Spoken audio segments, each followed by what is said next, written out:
Alright, let's get started. Welcome everyone. I hope everyone's going well tonight. I just realized I don't have my iPad for the second screen. I'll be right back. It's on charge.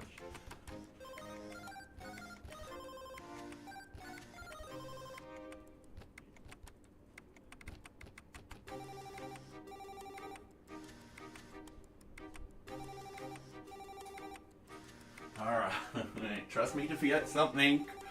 How's everyone going on this Friday? Hopefully everyone's going well. Let's get the iPad up and running. It's at 100%, which is nice. Alright, let's do that. And Stream Manager's not doing everything, so let's go and reboot it in. There we go. Alright, cool. Yeah, I'm hoping everyone's going well tonight. So yeah, we're gonna jump straight into it. We're continuing work on the API. I don't know why I didn't do that properly. However, that being said, I did do some changes on my laptop and push them. So the Note API is all done. I spent probably a little time this morning working on it. Yeah, and got it all up and running, which I'm happy about. So yeah. Let's go over into the code. This should all update. So all the notes are done. We've just got to double check the permissions. So the get list we're not worried about because that's an internal function that doesn't need to actually be checked. Sorry, that's a private method. Using a different terminology there. Sorry. We've just got to double check that this is the correct permission that we want to hit and making sure that it will at least work for the projects. If it doesn't work later on for other objects like organizations and stuff like that, we'll need to come back in and be like, all right, cool, we need to just do this. Because yeah, I think that's why we had the split. So it might be a case of us actually calling two different decorators depending on what their destination is. But we'll get to that when we get to that. So yeah, I might actually make a note of that up here. Note, we might need to have a custom permissions for the versus other objects. This is testing. Alright, cool. Part of me is being like, no, it should all just work because we're using something very, very generic and we will be passing through location ID though.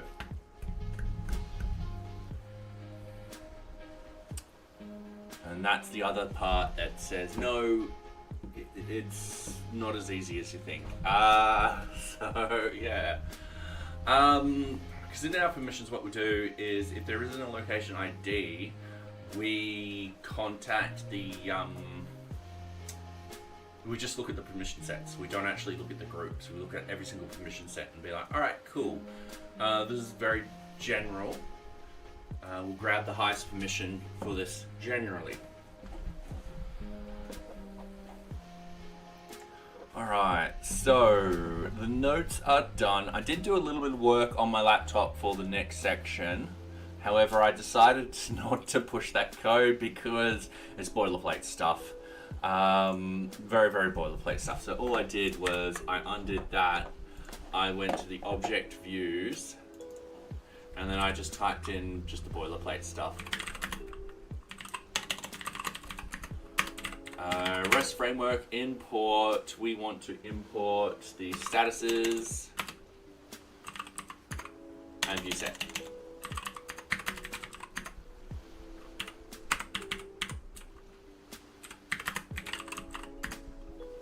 And then from REST framework dot response import response.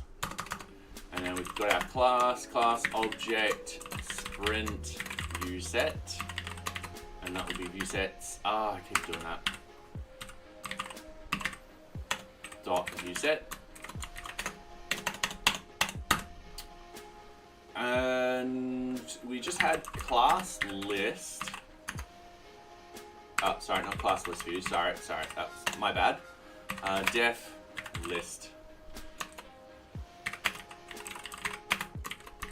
Args and quags. Alright, we have our first ad break. So those on YouTube, we run ads on Twitch, so when people join on Twitch, they don't get pre-rolled ads. So they can join and start watching straight away.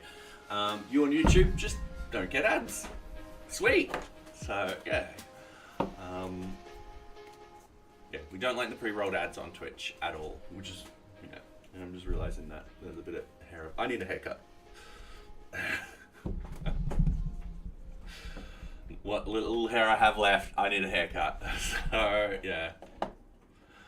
Hopefully everyone's going well tonight.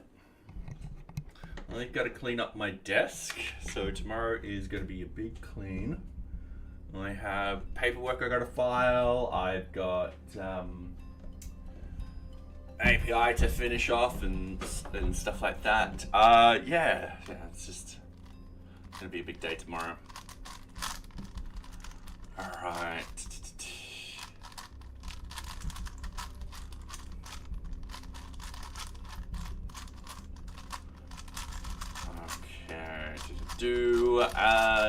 Yes, we're doing this very cube, a good old 4x4.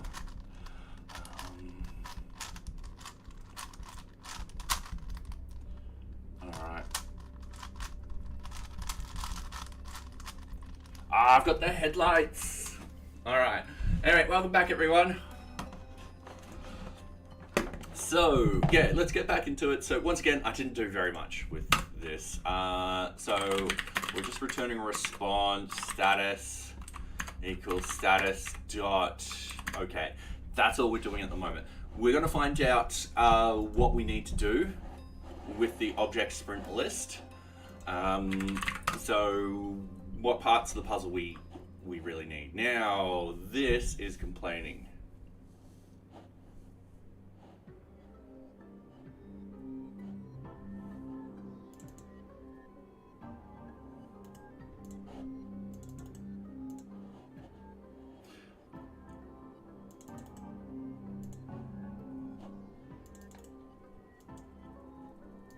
There you go. I spelled something wrong.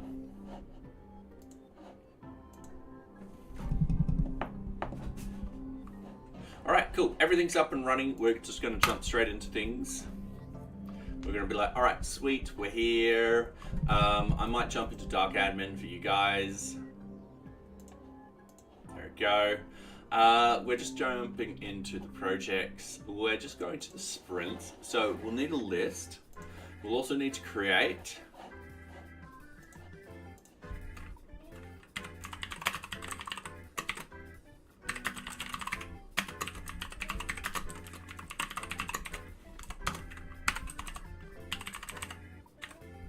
Alright, easy done.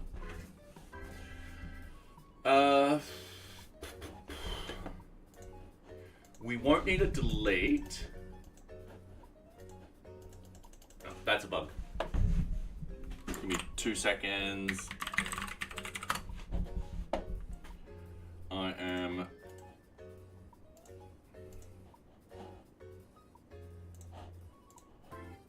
Oh God, they changed it.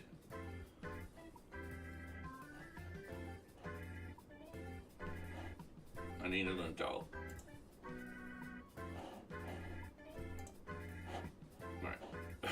Just give me a minute. I need to get adjusted. Alright, cool.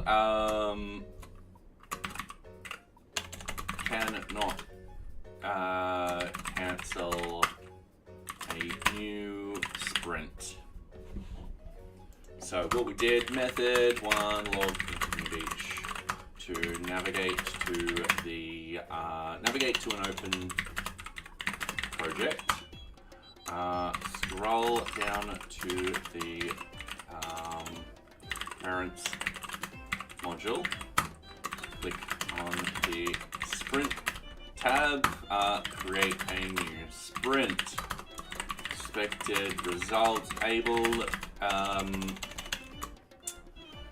New modal will appear and user can click on the cancel button. And Void Kagos, Father, how are you going? Hopefully you're going well. Welcome back. Actual results. We found a small little bug straight away this morning. Yes, you are. Yes, we've only been streaming for only 10 minutes, so yeah.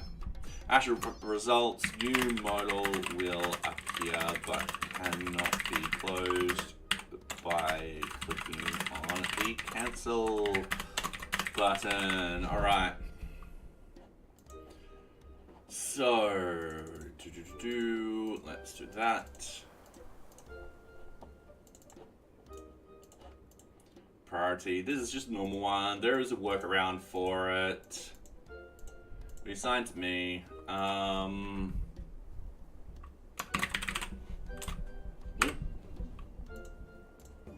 version at the moment. It's a quick and easy bug we can fix. It's 1 p.m. here. Fair enough. It's 6:50, so nearly 7 p.m.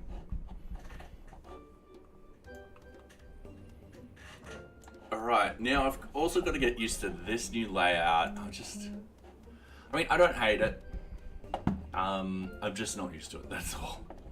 I mean, I still got the filters on the left, which, you know what, that's fine.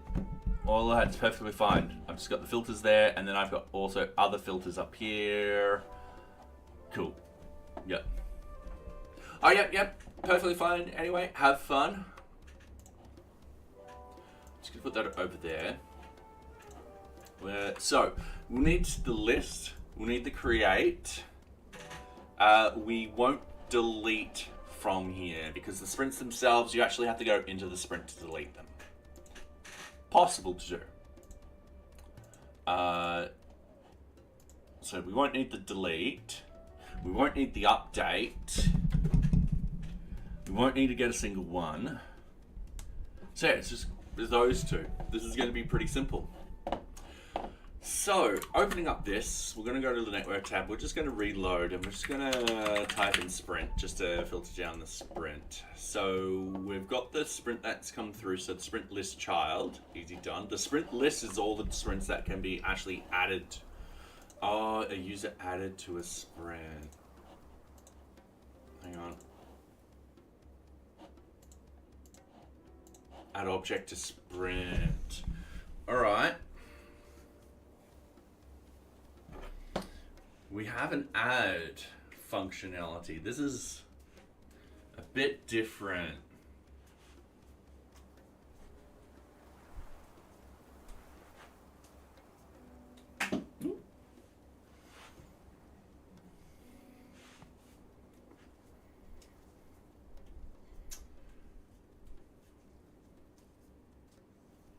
Just trying to think.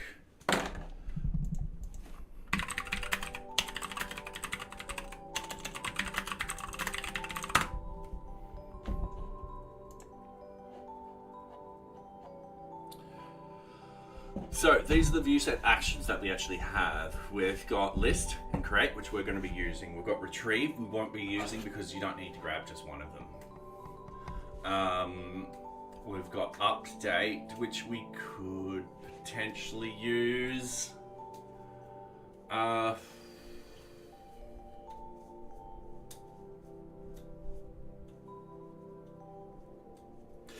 no, I'm going to veto this. I'm going to...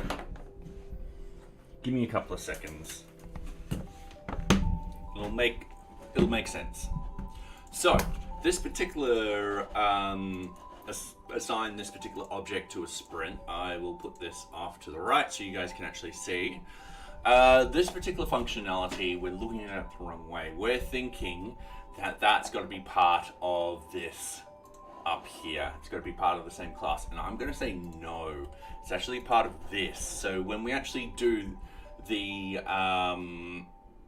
API for the sprint section, this is where we add an object in. We'll be creating something in here, and we just need to hijack that. We just need to be like, all right, we're going to add this to this particular sprint and so forth like that. That will belong over there. So for the time being, we don't need to do this. So once again, we're back down to just using create and list. So I'm happy. Anyway, bumping those back to the left, we've got sprint list child. And when we add something in, oh, it takes us directly to it anyway.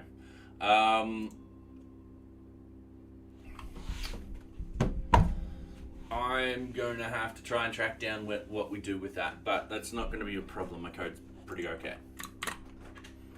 So sprint list child. So we've got the URLs. I'm going to place the URLs up here. So we've got sprint list assign, sprint list child. We might have, we'll search for the add. We're going to this implementation. So we've got sprint results. Okay, so we get the sprint results, and yeah, that's pretty easy. That's not going to be hard. That's just getting data. So what I'm going to do is with the list, once again, we're going to paste these in. Now, because we only really need destination location ID, we'll also need to get this data to, so under serializers, object data, we've got the, this would be sprint serializer.py, and I just realized that we probably have to change the name of this because we'll actually have a different, we'll have object sprint. Sprint object, that's what we were going to call it. Or object sprint. Object sprint serializer. And the Bob I know, how are you going? Don't want to break your flow, just wanted to say hi, all good. Don't worry about breaking my flow. My flow gets broken by a dog walking by the door. So, walking by the window. That's not a door. That's a window. I don't know why I said door. And yes, let's just say I'm tired and having brain farts, and I've just done something silly. So we want object sprint serializer. It looks like I did think about this before in the past, which is why I've named this the object sprint API view, because we'll have a sprint API view which deals with just the sprint pages, and this deals with the object data of it. Alright, cool. I'm going to do that and going to do that, and then from REST framework import the serializers. Easy done. We've got a class called the object sprint serializer that serializes with a yeah, we're going to, from NearBeach .serializers.destination serializer import destination serializer, we're going to extend the destination serializer like so. Easy done. And then we got get fields, fields equals super dot fields, and then return fields. Now that's not going to be needed at the moment. Now what we did for the note serializer and so forth like that will happen here too. So I'm just having a quick look at this. Alright, cool. We didn't end up using those. I'm getting rid of the stuff we don't need. We did end up using serializers, and then if the request not in self-context. Now we're going to be listing and we're going to be creating, and each time I need the destination location no matter what. So we don't need that anymore. So we've got the destination location. The next couple of things we'll need, so 14 to 2 is 6 plus 1 is 7.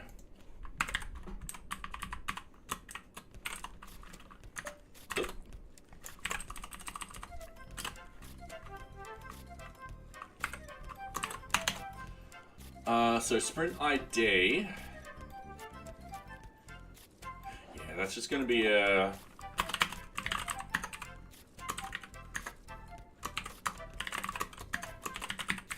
stuff like that. Sprint name.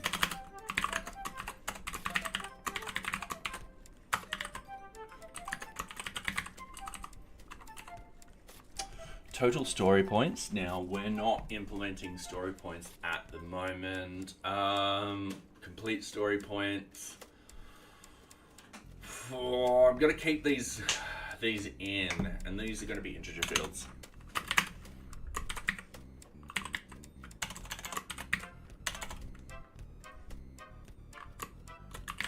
Sorry, I forgot to type in serializers then. Required equals false at the moment.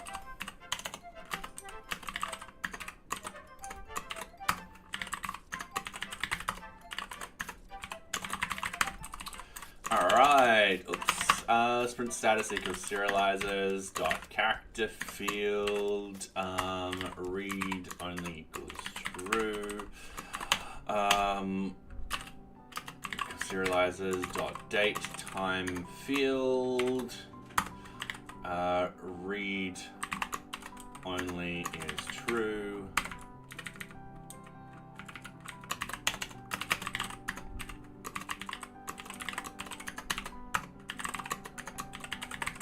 Alright. So that's all the data we need. If we click on here, let's start putting this in. So serializers equals, and then we've got the object sprint view set. We'll need to import it in. Sorry, not the object view set. Sorry, object sprint serializer. And we'll need data equals request.data. And then we'll need context equals request. We're putting that in there because we want that data to pass through for permissions.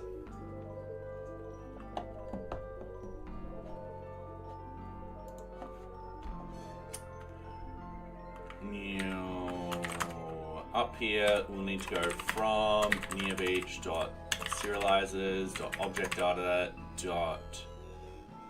.object sprint serializer object sprint serializer. All right, cool.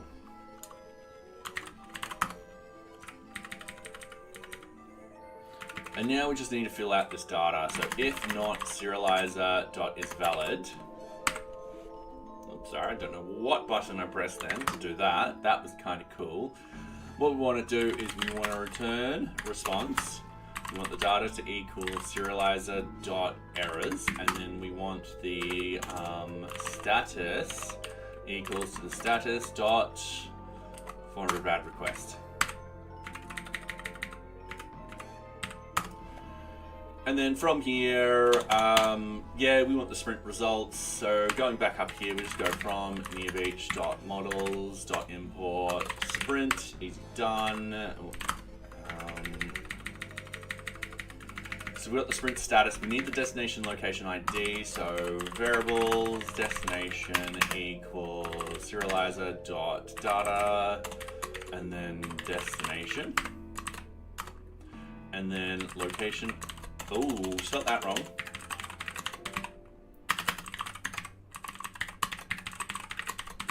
Easy done. And then here I'm just going to get data.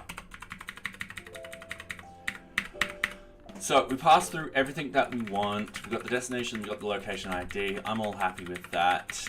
And then we don't need to worry about any of this sort of down here, because what we'll need to do is serialize the data.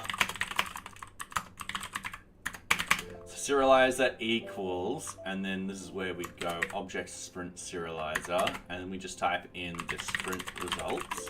Is it done? Oh, hang on.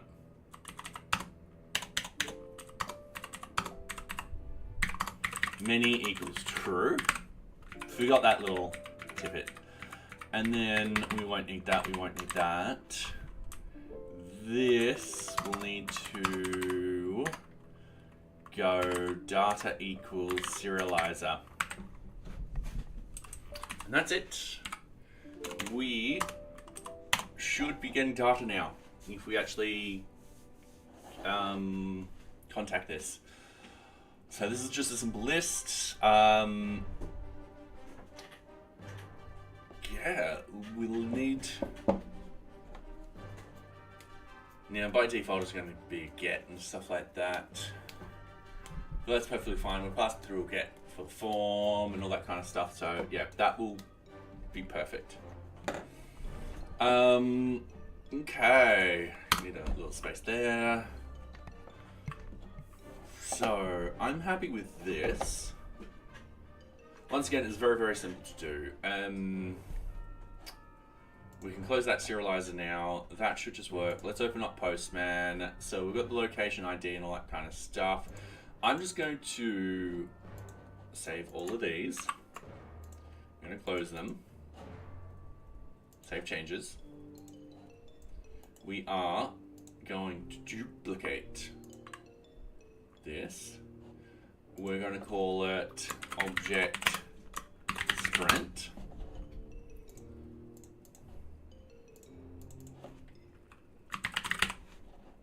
Now, what's the URL we are hitting? Object sprint.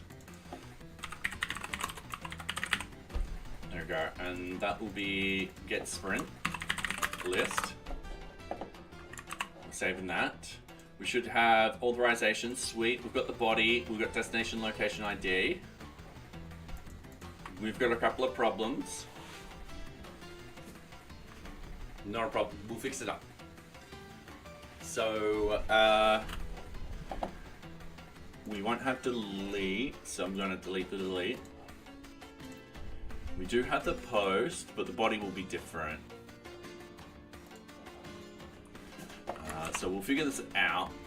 This would be object sprint. Definitely save that. Post. Alright, cool, easy. Let's go to the get. The serializer is not JSON serialized. Alright, not a problem. I'm just going to put a little breakpoint up there. We're just going to hit this. We know we're going to go into debug mode. We're just going to go forward. So we're very happy with all of that. Then we've got the sprint list.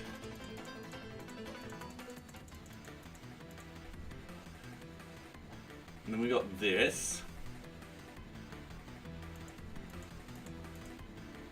Oh, that's looking fine. Yeah, no, I know. I've done a mistake. I forgot to put .data at the end. So that's on me. Easy done. We'll just hit play and then we'll wait a couple of seconds and then we'll hit send. Maybe wait a few more seconds. There we go. I forgot I had the debug on. We're just going to hit play. We attempt to get value field for destination onto the. Alright, so we do need the get fields. Alright, so that's not a problem. Sorry, that should be fields equals super dot fields. I think so. What I can do is I can reference our, once again, note serializer. Alright.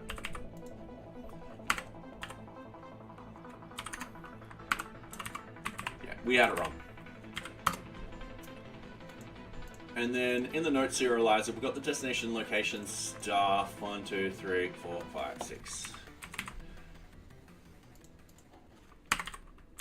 We've got that where it's like, okay, cool.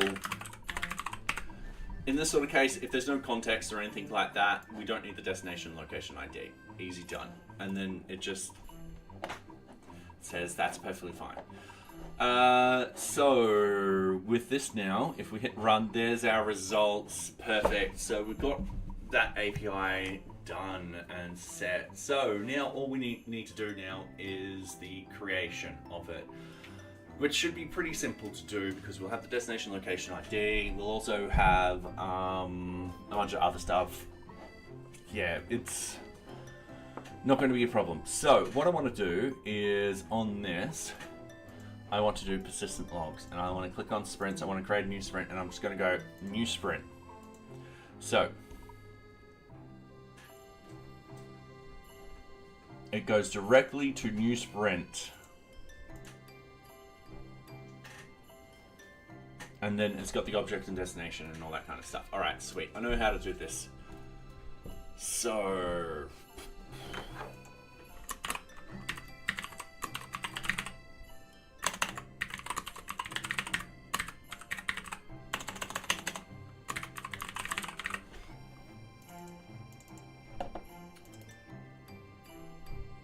we're going to go to this implementation, and we are just going to copy these couple of lines. Easy done. So I want to go back to the object sprint serializer. So I'm happy with all of the, no, sorry, not the serializer, sorry, the view set.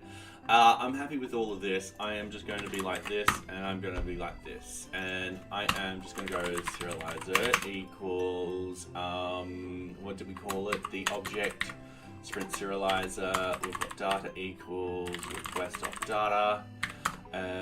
We've got the context equals to the request,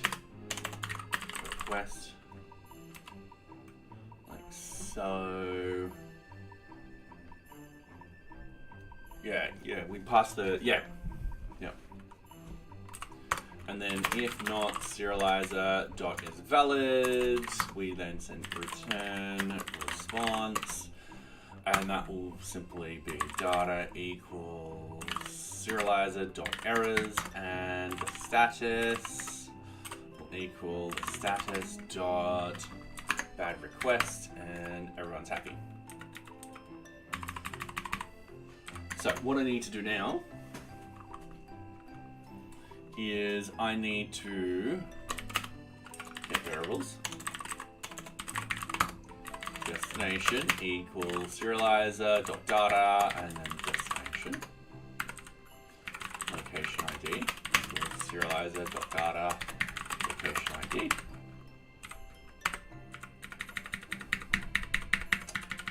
Oh, alright, not a problem. We just need a couple of variables. We just need 3 of them. So we need the sprint name equal serializer.data sprint name. And then we need the sprint start date.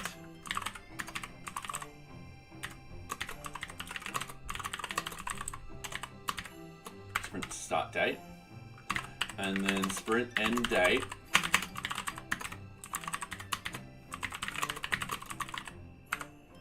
Like so. And just because I'm being really silly, I'm just going to do that. So it's in, it's not in alphabetical order still. I'm going to do something like that. Alright, and then all we need to do is quite literally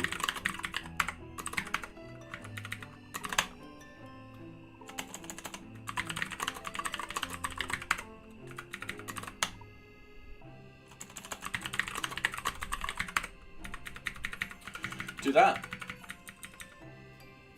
And then it connects with location and destination. Now,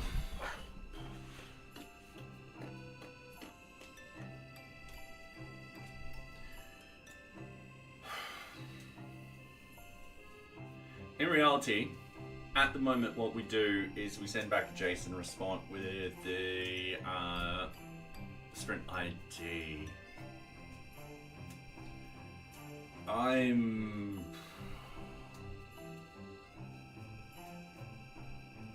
The reason why we do that is because we actually take the user to the sprint. And Ramforth, how are you? Oh, thank you. How have you been, Ramforth? Have you been well?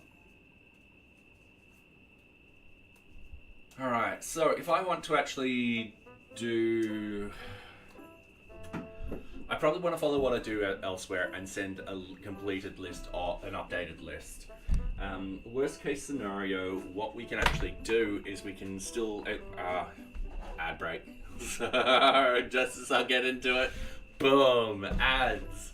For those on YouTube, we run ads every half an hour, so people who join on Twitch do not get pre-rolled ads. So yeah, they only go for about 90 seconds. In the meantime, I'll talk on here, and yeah, you're always good. I don't know if you're in ads.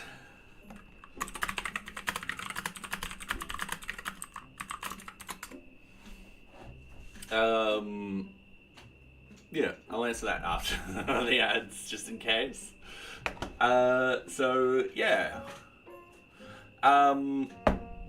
Where was I? Yeah, you just get to talk to me and stuff like that, and we complain about the headlights here and stuff like that. So yeah, and it's getting darker sooner nowadays, which is a bit of a pity. I should cycle into work more and enjoy it. So yeah. Because I think it's next weekend we lose daylight savings, which is going to be upsetting for me. No, because I've always loved daylight savings. So, yeah. Anyway, we've got about 9 seconds left.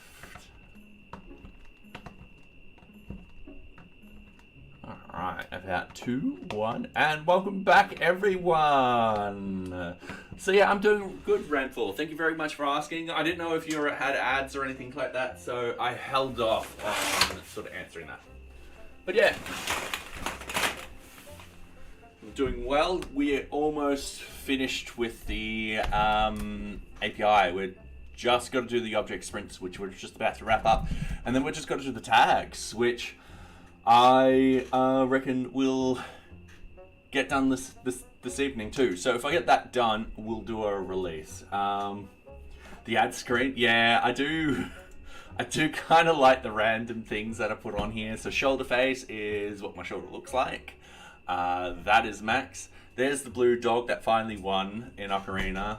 Persona 5, someone generated me juggling calculators, and when I actually have a haircut, that's what I look like. So yeah, it's silly. I'm really terrible at graphics design and stuff like that. So yeah, that's as good as it gets. So if I grab from 54 down to here and I cut that out, then up here we go def get what is this? This is get object sprint list. We'll need to pass through the destination and the location ID and the request. Actually no, we don't need to pass through the request. And then I just paste that in. We don't need to do this. We just need to return that. Oh, cool. Yeah, thank you. It took me about 20 minutes. And then what we want to do is I want to do serializer equals self.getObjectSprintList, and we just need to pass through the destination and location ID. And then now it's going to be different statuses for create and stuff like that. So for the created, and data equals serializer.data.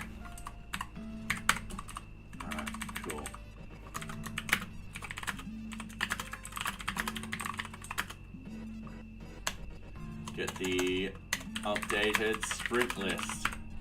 So 1, 2, 3, 7.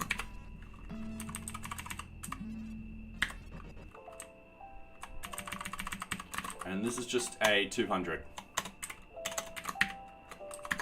Easy done. All right, so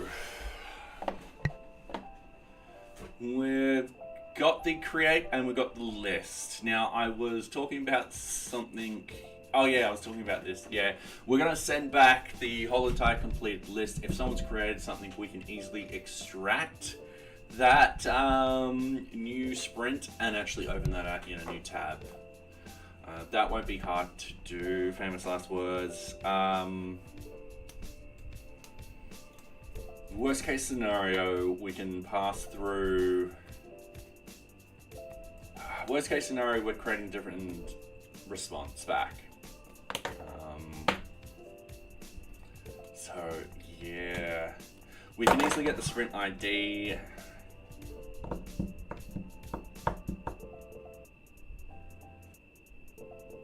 There's ways of doing this. So we can get the latest sprint ID and then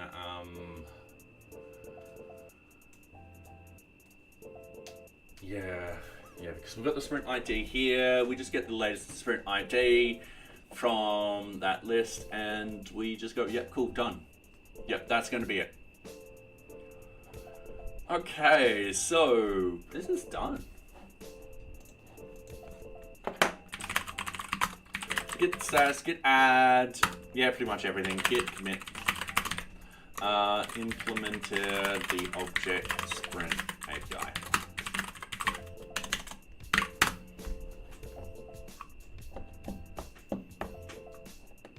Yeah, we've still got 3 hours, or just less than 3 hours of stream, and I reckon we can easily do the tag section next. So if we go to the API URLs, we won't need the sprint thing open up anymore. This is our last one for phase 1.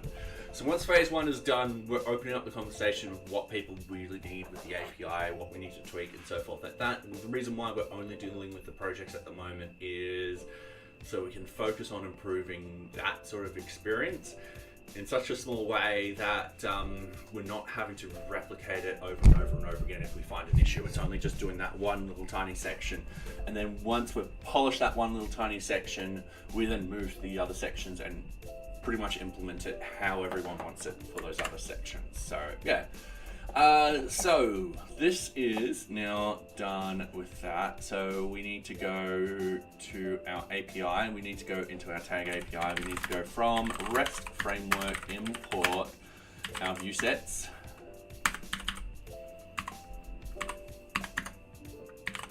Oh, I hate when that happens. And our statuses. From REST framework dot response import response. All right, cool.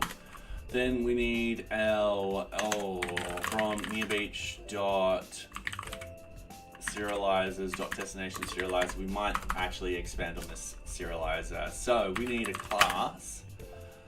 Oh no, this isn't. This is us right in there. T tag API view set dot view set. Right, cool. And then we just need, I just realized I didn't include the permissions in the last one. That's fine, we'll do the permissions very, very quickly. So the permissions will be the same as the Node API, which is just this. Don't worry about that, that will break. We'll quickly do this. So with the create, they need permissions of 2. We just need to actually import this.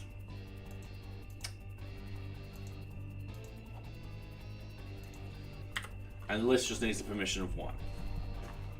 So we've still got to put in the permissions because we don't want people trying to contact the API to work around their permission restrictions and stuff like that. So yeah, we still got to add that in. All right, so going here.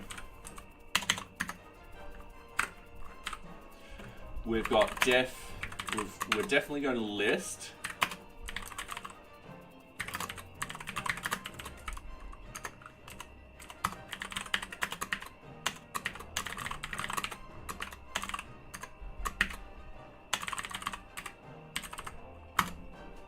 All right, and Scotty B, how are you? My morning was a long time ago. My evening's going well. Evening's going well. How's your morning going? Hopefully it's going well. Alright, we're just gonna fix this particular one. It's as easy as just importing the decorators. Yeah, easy. Alright, we're gonna figure out what we need. So I need to go to parent object. Oh yeah, we're broken stuff.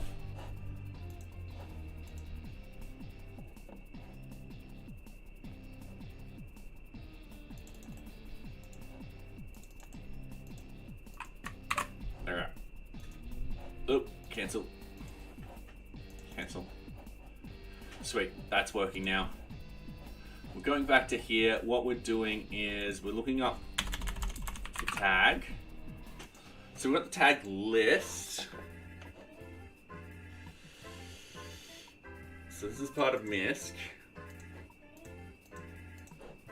We've got tag list all. We've done that one already. We've gotten it twice and I don't know why. That might be a bug. But anyway, we've got the tag list here. So we hit the object, project, data. We're just sending destination and location ID. Let's actually add in a tag. So we've got default tag. If I hit reload, no, I know why. This isn't logs. Easy done, we fixed it. We actually get that data. Now, that data is pretty easy to get and so forth like that. I'm not fussed with that. So the tag ID, tag name, tag color, and tag text color, easy. We're gonna set up what we require with it. So what I'm going to do is we've got these serializers.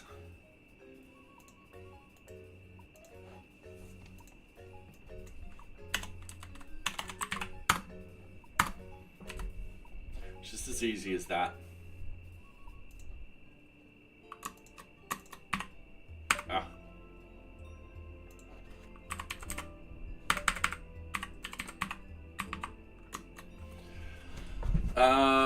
So we just need the fields that we are going to serialize into and stuff like that.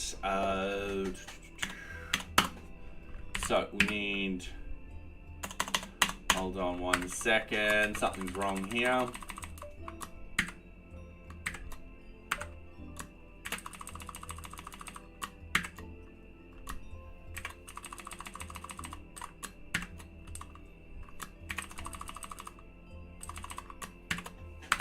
Sorry, we just added an extra space in there.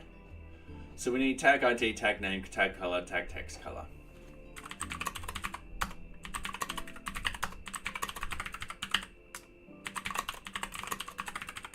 Now, is that color with a U? That is a color with a U. I just woke up, it's 4 a.m. Holy hell. Slept 8 hours solid. That's pretty good. All right. Second day back in my master bedroom. Renovation is complete. Trying to get my computer room set up soon. Nice. Awesome news. So, yeah. Even though it's 4 a.m. So, yeah, awesome news. Alright, serializer. Tag ID will be an integer field. Read only equals true. Tag name is a serializer. .char field. Read only equals true. Tag color serializers. Character field. Read only equals true. And then serializers. Read only equals true. Easy done. So that's all that sorted. We need a space there. We just need to call this tag serializer now. And we should be pretty happy with that one. So if we go back to the tag API view, we should be able to go from nearbeach.serializers.objectdata.tag serializers, import the tag serializer. So, and Adrian Learns, how are you going? Talking about waking up early in the morning. I saw your stream this morning. How was the rest of it? I have to start work. So yeah, 4 a.m. is quiet. Have the house to myself, just Twitch and a hot cup of Death Wish coffee. Oh, fair enough. I can't have that much caffeine. I just don't sleep. I'm still surviving from the caffeine I had this morning. So, yeah. Alright. And yes, happy weekend, Adrian. So, yeah. And it looks like we'll do a release tonight, which will be good. It's been a while since we've done a release, which is a bit of a worry. I should have done a couple of security update releases, and I should have planned them every Friday. So yeah, it wasn't great. Wasn't in a great mood. Went to a job fair earlier yesterday. How are you doing? I can't complain myself. So yeah. When you say it wasn't great, was it because just learning C, or have you used C before? Or was it because you're seeing how we see you do C? So I was trying to think of a really good pun and I kind of tripped up when saying that. And classes, how are you? Welcome, welcome. See, there's a good joke with .NET. You're like, I need to wear glasses to C#. Yeah, at least you see what I did there, yeah.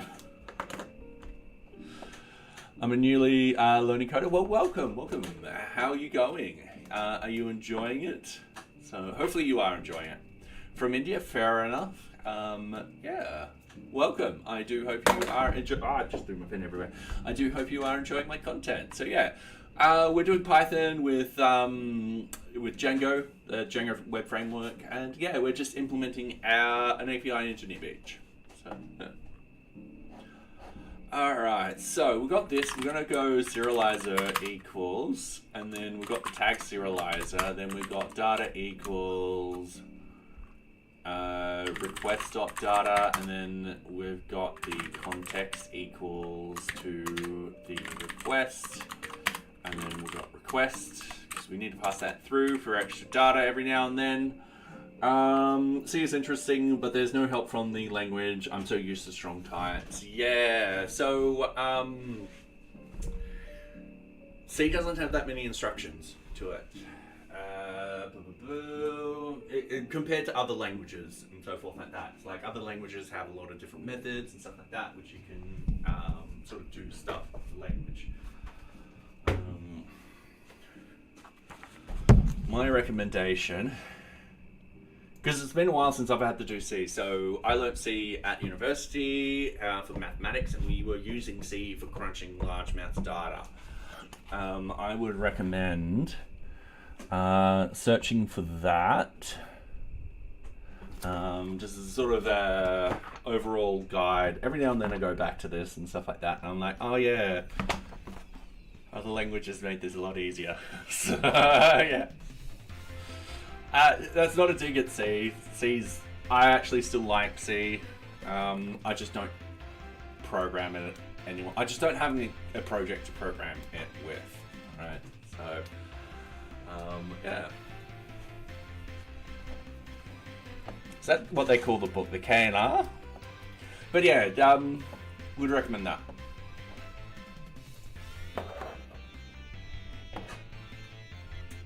I have forgotten pointers mostly. I know how they work and stuff like that. I know because we used to use them a lot for math, the math sort of things have been like, all right, cool, you need to get something from this array and stuff like that. So you would go across and down. Great fun. Also modifying data, because then you pass through the whole thing, you can modify it in the function. Yeah. Nice thing about C is that you don't really need LSP, which is oddly relaxing. Yep, as you said, not a big language, yeah. You can find that C program in PDF form for free if you look. Yes, yes. I like my printed copy. I knew I bought this book and I forgot where I put it. And I think I was in Korea or Thailand. I was like, what's this? And I open up my bag and I pull out this book and I'm like, huh. That's where I put it. It was in my bag this whole entire time for multiple years. I also found $70 worth of currency for Bali. So Indonesian currency.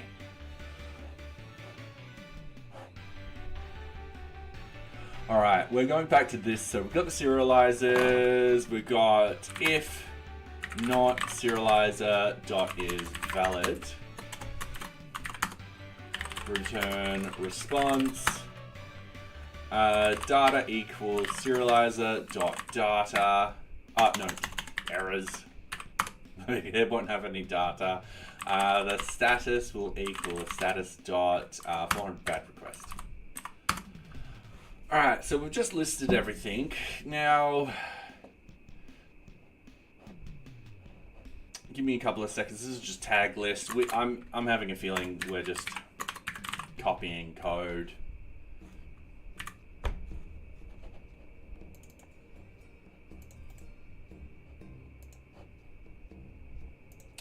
Yeah, this is just copying this code.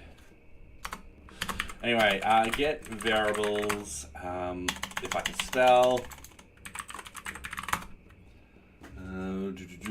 Destination equals serializer.data destination.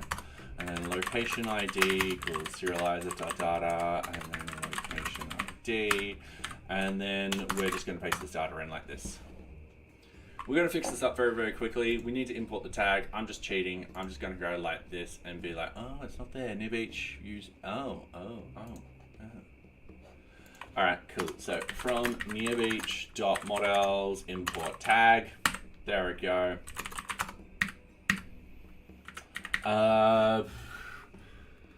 I'm currently studying Haskell to help me with your Rust functional programming. It's helping me get back to simplicity of code in Rust. Oh, fair enough. Once again, I just don't have a project for Rust. It's one of those things I do kind of want to learn and stuff like that. But yeah, just haven't yet. So, yeah. Oh, we need tag assignments too. So we're just going up here and going tag assignment. Easy done. That should have done all of that.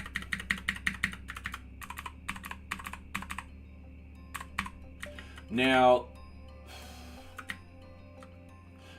what I'm going to do, def get tag list. We're going to pass through the destination and location ID. I'm going to pretty much just copy this out. Once again, paste it in, and then what we want to do is return the serializer for it. So it's tag serializer where it's quite literally just this data. This tag results. Easy done. And then once that's done, what we want to do is serialize it. So we need to state that we're get the serialized data self.getTagList. We've got the destination and location ID, and then we return our response where the data equals the serializer.data. We forgot to put the data before, and the status equals status dot 200. Okay. So that will be for the list with the create.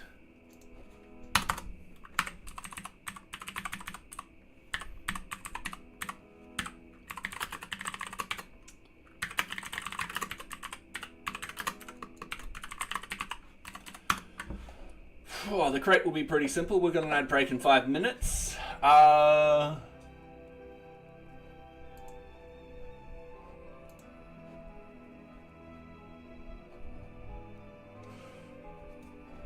That's for the Note API. What I actually want to do, object data views, that's tag list. I'm just going to close that. We are going to look for new, it's just going to be easier if we go into here, we go into the MISC, we click on add this, we go new bug, feature, we're just going to add tags.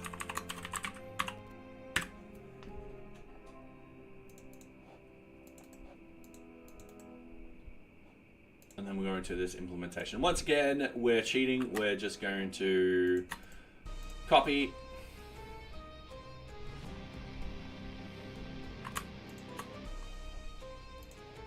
Going in here. Oh! And we're just going to paste it.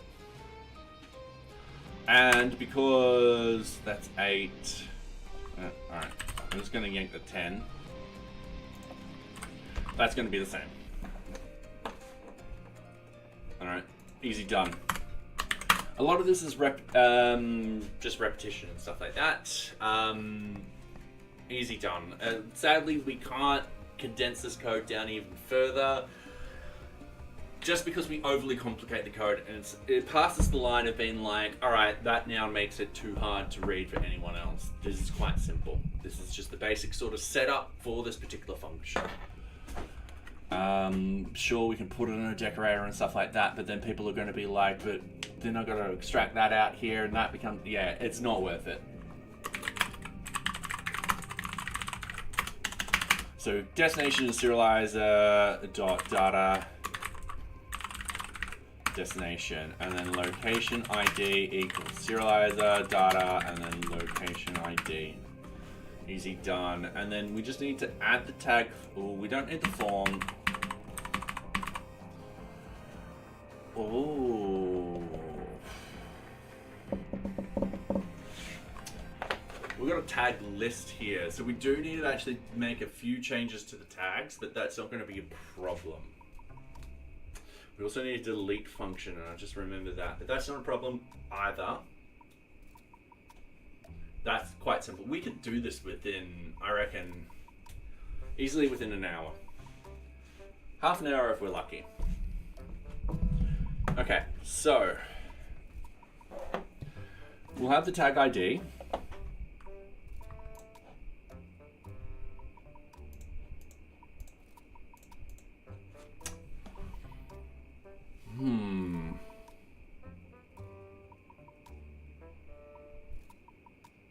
I'm going to see what I did elsewhere.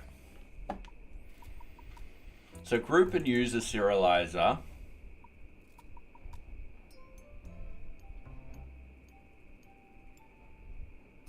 So we've got group results, user results. Yep, that's perfectly fine. We've got the group. So we've got the, when it comes through. All right, cool.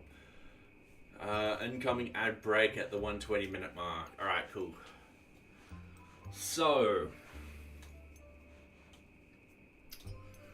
we might have many coming through, and we kind of need to double check and connect it to a tag. So we need to do that. However, that being said, when we've got the data, it doesn't get connected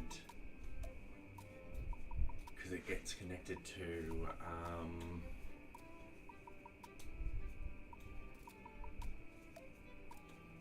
okay. I might have a couple of problems, but I'm going to try and sort them out. So maybe a bit more than an hour. So tag ID equals serializers.primary key related field. What we actually want in here is we also want from NearBeach.models import tag. Easy done. And then what we want to do in here is many equals true. I'm going to put this one off to the side. We'll also need required equals true. And query set equals, now we're not going to define it here, we're going to go tag.objects.filter is deleted equals false. We're going to define it like that. Just because it's simple, it's all in one little spot. We're like, all right, cool, this field is set up with these particular properties. So, there's our tag ID. I don't know if the get will work. Now, we're going to duplicate this one.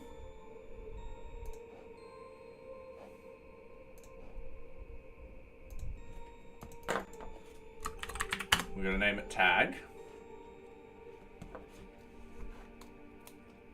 And greetings, Gallylog25, welcome, and hello, La Mira Rita de Twitch, welcome. Oh, we've hit an ad break.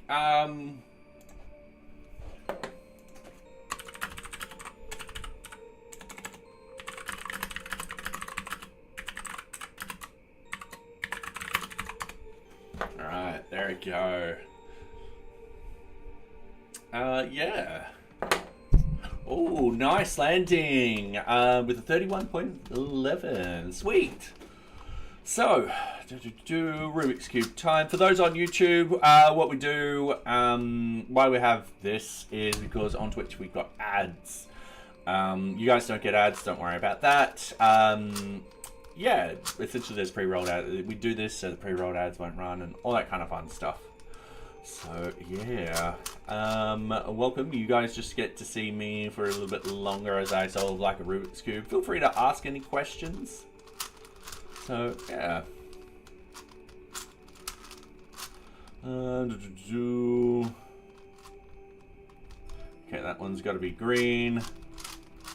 And I got to see if the ad's up. 7 seconds. And welcome back, everyone. You're Jeff. All right, welcome back. So yeah, I read that Windows 10 will lose support this year. Should I switch to Windows 11? Up to you. Honestly, up to you. You might notice I'm not using a Windows computer. I'm actually using Ubuntu because I am a very basic Linux user. I've been using Linux since I was 16. I've just given up trying to configure it. So yeah, up to you. If we'll go with recommend, let's say this particular version of Ubuntu was running out of support, I would always update because I would always want that security support and stuff like that. That's what I would look at. Yeah. Yeah, up to you. It depends how it affects your workflow too. Even gaming wise too. And I just haven't used. I've got a VM at work, which is Windows, but otherwise, yeah, that's it. That's my only connection with Windows. I don't know any system admin or anything like that. And Porcupine69, thank you very much for the follow. Welcome. I hope you are enjoying my content.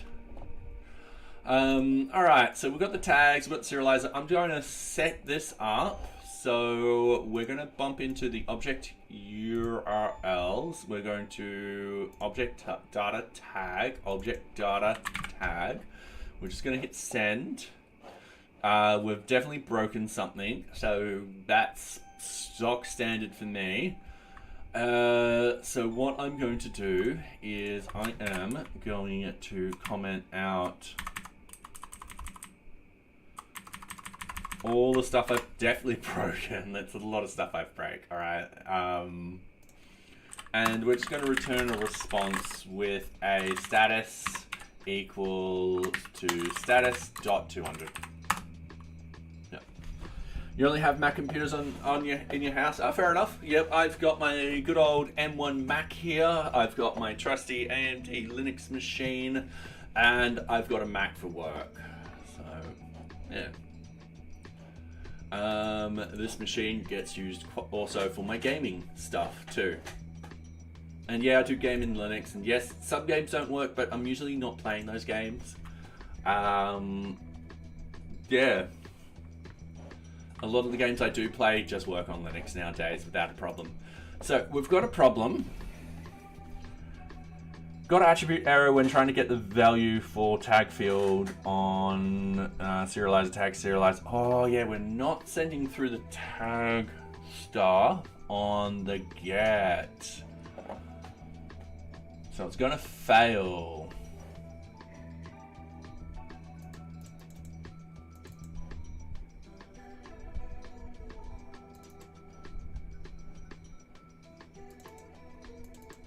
Query set has no object tag ID.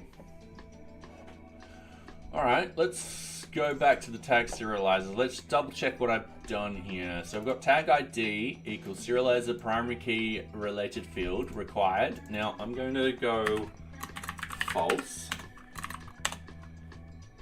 because we're not sending it when we get the list and stuff like that. We might change it to a true and then in the get fields modify it. Many is going to equal true. Yep, and then we've got it with that. Now I might just simplify this and just go all for the moment. Okay, now I've got to wait for that to boot, and then I'm going to hit send, and we've got nothing. Perfect. And I'm having a good think. Yeah, I'm going to leave this as required false because we're only using it when we're getting the list. And we're sending the data back to the user. So, just refreshing the page.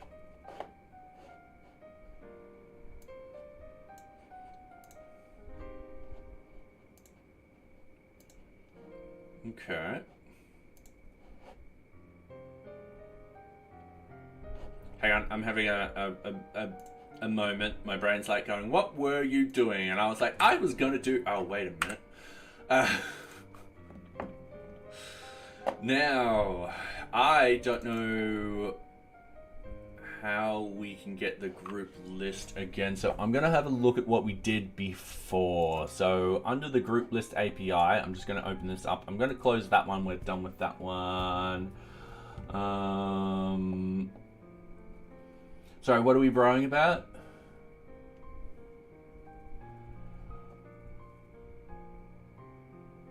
Found an error in my code? Possibly. Highly likely. We don't want the destroy. We want the create. We've got the group list and... Okay, cool. We just serialize the data and it's just a group list. Sweet. So with the tag API, I am the vibe. All right. All right. I'm gonna go tag ID. Yep. So this will be tag ID. I want to say list. So tag ID. Now the reason why usually when I have a variable in here, I always name it the same here, but in this specific case, I'm appending list to the end, just because in the code, people will be like, okay, tag ID list. Oh, it's going to be a list. And that is a good exception why the names will differ. So in this sort of case, we've got the tag ID list that we're adding in. And then I can start deleting all of this. I can delete this. All right, so this will become uncommented, and then this will just need to be tag ID list. Easy done, and then we're passing through the single tag. That should famously just work. I've been doing vibe coding for a while in a personal project, and it was really cool. It is impressive how much you can do with AI. Yeah, you can do quite a lot of boiler sort of template stuff, but just remember it can hallucinate, and you kind of got to debug everything and test everything. So yeah, but otherwise, forgetting some of the stuff out, it's fine. Also remember, it's just a tool. It's not the only thing you should be using. You should also sort of build up your knowledge of how the language works and why it is working. So when you see a mistake, or if you don't know why your program's doing something funky, you can figure it out yourself.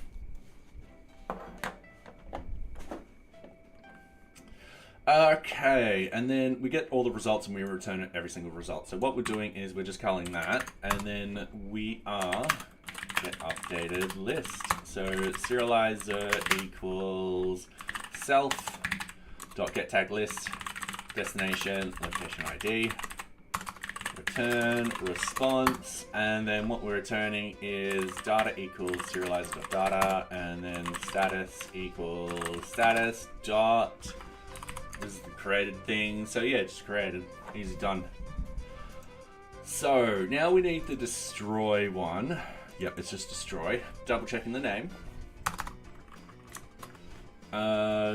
Straight out the bat, I'm gonna copy this. I'm gonna do that. I'm gonna do that. I'm gonna go def destroy self request pk equals none args and quargs. Easy done.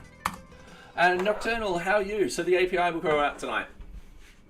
This is it. This is the last thing I've got to do for it. So I'll get it out. We'll start a discussion of what we want to tweak in it, what we want to improve, and so forth like that. And then we can slowly sort of iterate the documentation and the unit tests for it too. And then, yeah. Coming along. I'm happy. How are you doing, by the way, Nocturnal? Hope you're doing well. Destroy. Alright. So, what I mean by destroy is if we go up here, we're like, alright, I'm just deleting this. So, we've got delete tag.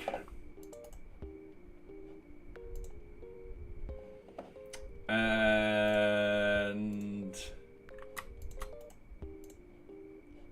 now in this, we just send a status like that. We're going to do something different with the API. We're going to be consistent with the API. We're going to send back an updated list. Nice. You're good? Okay, cool. Spent my morning hugging sweaty men. Wrestling, I'm assuming? I'm assuming wrestling. Or either you climbed a massive mountain as a group and you're up to the top and you're having a sort of a moment, you know, and you're just like, we finally made it. And you just all start, you know. Also, a really good reason for, like, hugging sweaty men. So, yeah. Assuming or hoping. And hello, Netbog. How are you going? It was wrestling? Yeah. I only say giant mountain because last year I climbed Mount Fuji, alright? And I was sweaty as hell and it was cold. And awesome. It was actually really awesome. I found it wonderful. It pushed me physically, let's just say that. I want to block direct access to certain page, like if the user directly types that page in the URL, they can't access it if the page only gets accessed if we have router navigation to that page. How can I do that? Sorry, that is a bit dumb. I need to know your framework of choice. However, if I were to do that in NearBeach, and we do this in NearBeach, there's a number of ways we can do it. So you'll notice that I actually have decorators before each of the methods. Now this is the API. I'll open up a view. They're pretty much the same. So let's open up the, let's say, task view. So the first decorator I've got is login required, and that checks that checks to make sure the user is logged in. The second decorator is checking if they've actually got permission to that object. Now, I've written that particular decorator. However, depending on your framework, that framework might actually have a decorator for that. So, yeah. Hopefully that will help. Yeah. How am I doing? I'm doing good. I'm doing good. I am going to be glad once the API is out with the phase 1. Because then we can sort of sit back and sort of fix it up and stuff like that. Once again, it's going to be opt-in, so you quite literally have to create credentials for it and so forth like that, and then the front end hasn't been set up for that yet. Yeah. What will the API be used for? So it has been a feature request. At the moment, it's only going to be used to sort of get data and do minor CRUD stuff within NearBeach. However, we're hoping that it is a stepping stone for enabling plugins for NearBeach. So yeah, we've got grand plans. So yeah. I'm using Firebase with Next.js. It's actually an MVP project. Now, I haven't used Next.js, sorry. However,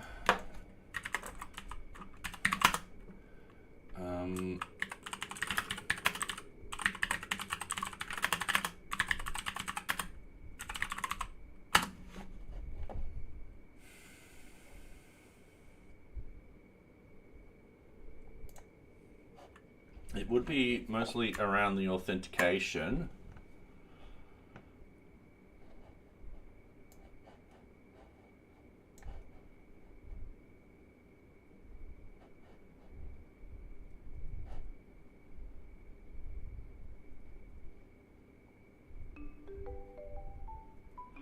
That's all session management and stuff like that. So this would all be set up if you had already set up authentication. We're just finding if we can add in a decorator to be like only these particular users for this page or something like that.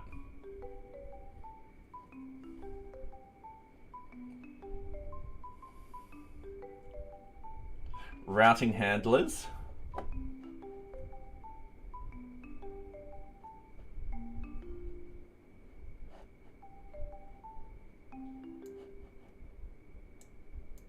There we go.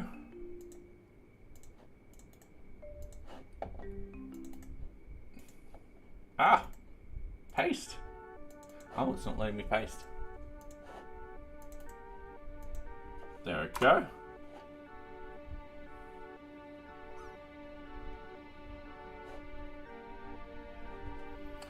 All right, you might want to have a look at the routing handlers. This is just my guess where it is, but notice how they've got the not session, user is not authenticated, new response null, status 401.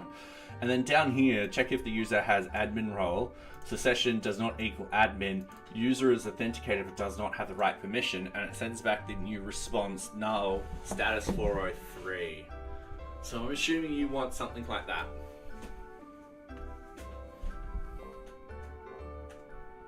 Yeah. So you would do something like this for Next.js. I use decorators on Django. I know that Laravel does something similar to Next.js, where you can have it is actually it's been like 5 years.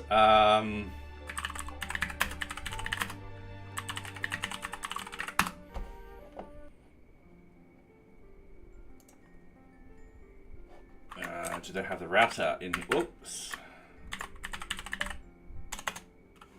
Protecting routes. So yeah, Laravel does something similar to Next.js, where they do something like that. So protecting routes and stuff like that. So yeah. Give cats. All right, cool. So long story short, got a new cat. He's actually afraid of this room. I'll bring him in and we'll try and feed him treats. Give me a minute. I've got to coax him up. Yeah, he's very scared and I've got to use my lower voice. So I'll be right back.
don't know if he'll stay on the desk.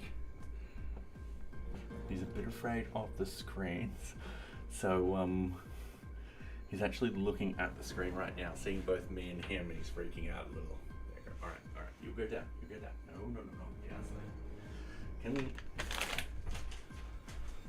Come get your treats. Nope. All right.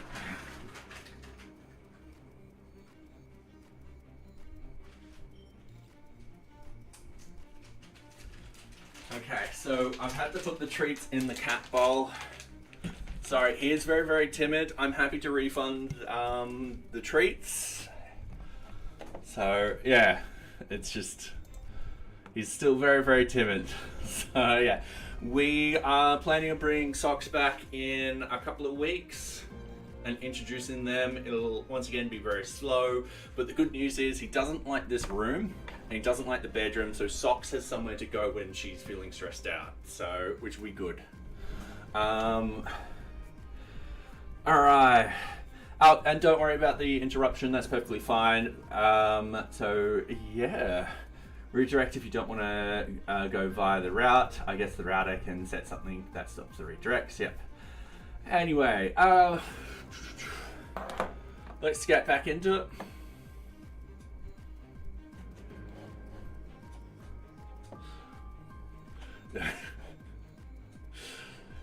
That actually does happen. I like to call it blindness to the code, and every now and then I just need to get up and walk away from the code base and do another task. And then when I come back, I've got a fresh brain, and I'm like, oh yeah, I'm an idiot. I just need to do this every single time.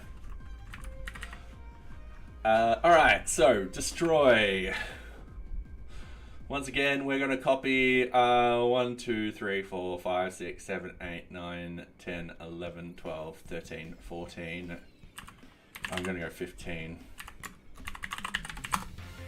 We're just going to paste that in because we're doing the same thing over and over again. With the data, actually, no, we won't need the tag list, but that's perfectly fine. So we go through that process. We've got the PK equals none. What we need to do is tag assignment objects.filter. We need that to be PK. We've got the destination, stuff like that.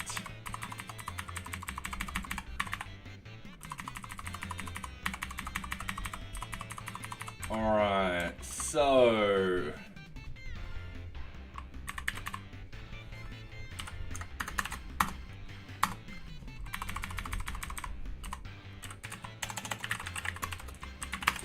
why am I updating straight away? It's because I want to send back to the user an error if there was nothing updated. So that's why we're just changed that a little bit. So if the length of remove tag equals 0, we want to return a response where the data equals no tags to delete.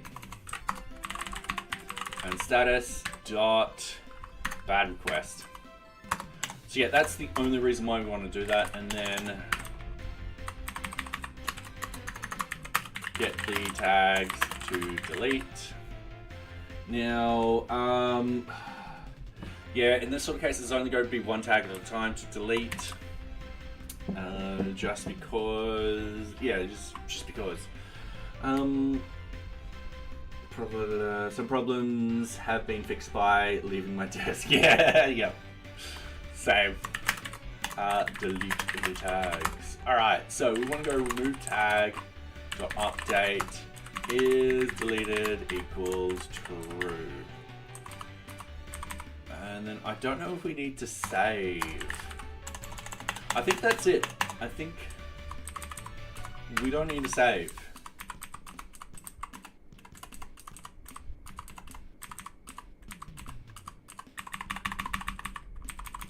Okay, cool.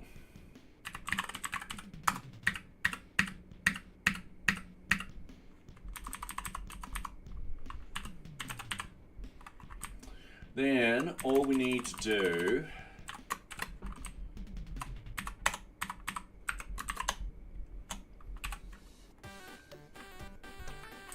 to a folder, no content. And I don't know how I did that. All right. Oh, and we need change user equals request.user. Always need that when we're deleting stuff. So we kind of track who's been doing these deletions and so forth like that. It is something I need to actually implement in the unit tests and so forth like that. Looking for, but that's perfectly fine. I've been coding for a long time. Happy to help. But yeah, some languages I don't know, but I know what it's like, what to do in other different languages. I don't know what to do in some frameworks, but I know how to do it in other frameworks, and usually I know how to kind of search for it. So yeah, I'm happy to help where I can. Though there will be times where I'm just like, I don't know. So yeah. Oh yeah, don't forget to drop everyone. Exclamation point drop. Oh wow, Void 71, nice. I am going to do Shell Shocked. And then we're pretty much done for the tags. I mean, we've got to test and all that kind of stuff. I mean, we've still got 2 hours left of the stream.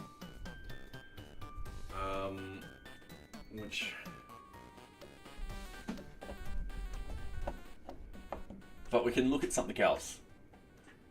I've been writing on my whiteboard what I need to finish. I'm actually crossing these off. This is awesome. I'm just crossing. That's such a great feeling when you cross off a large section on your whiteboard. And look at this. API. Phase 1 is done. All right.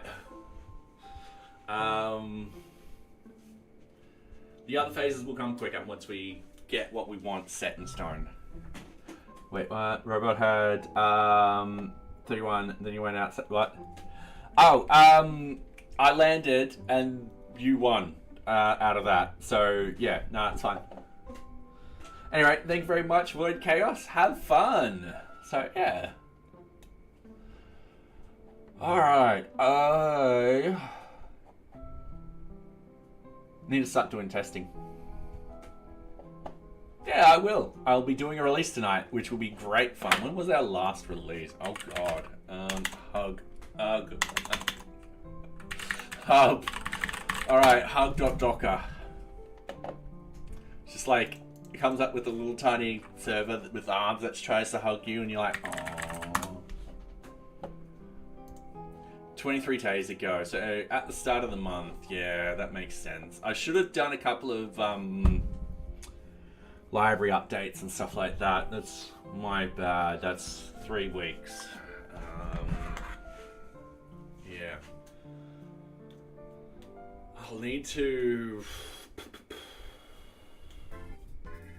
figure out how to do that better.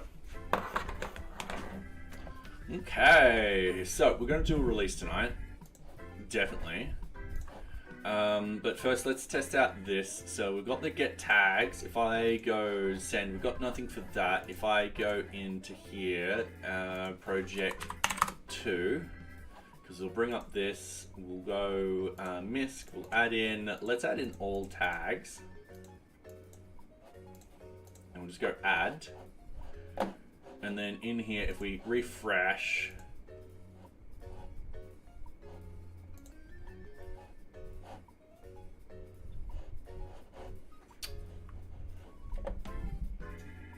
we didn't get what we want.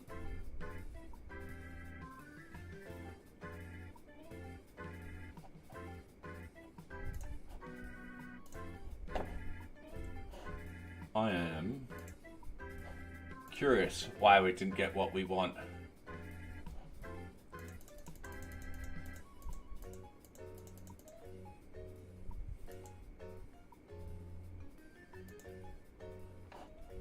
So we do have a query set of data.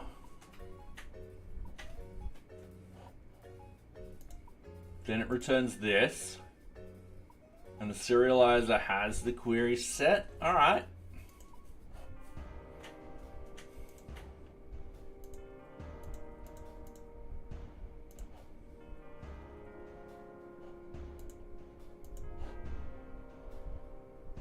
Oh, and we're in ad. Fun.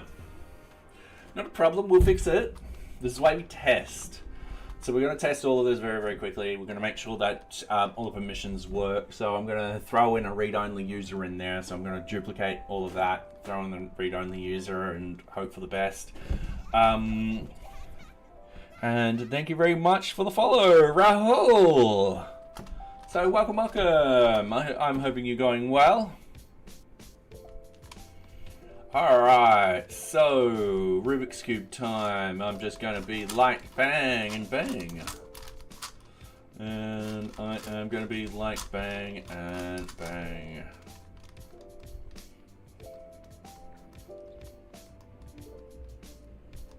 Alright.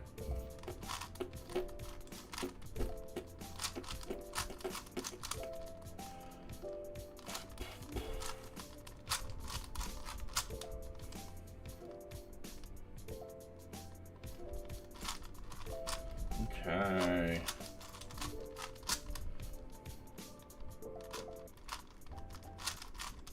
Oh, I got that wrong. All right. Oh, when are the ads finish? Oh, welcome back. There we go. Literally just asked, when are the ads finished? Check it, and it's like, 1 second. I'm like, all right. Good timing. Okay, going with this. Don't know why it's coming back with no data. So what I'm going to do is I'm going to go data equals serialize.data.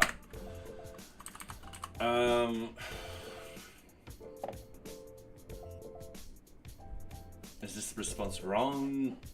Let's put a breakpoint there. I'm going to scroll up, I'm going to remove that breakpoint. I'm just going to hit send. We've got data.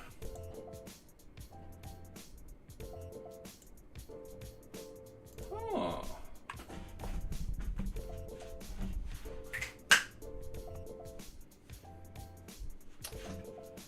What am I doing crazy?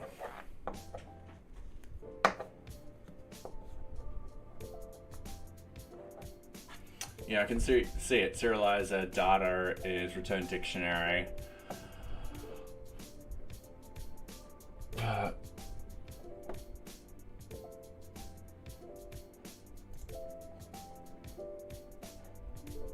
Why? Hang on.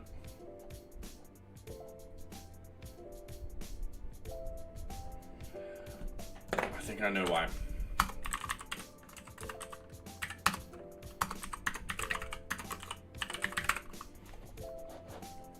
Just gonna hit play. That's gonna do its thing.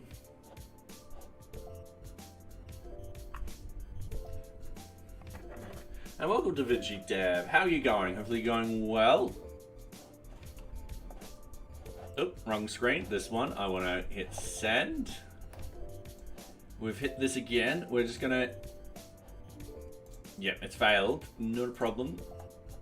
I've done something wrong up here. I think I just got to get rid of this and it's tag results and... Yeah, all right. I can't complain. It's Friday. We're finishing up our API. We just got to get this to work. I've done something very, very wrong. However, that being said, I reckon we can fix this. I reckon we can fix this really, really quickly. So we are going to go into NearBeach. We're going to go into our views, our API, our object data. And I'm just going to open up groups and user. We're going to have a quick look at this particular one. So when we create...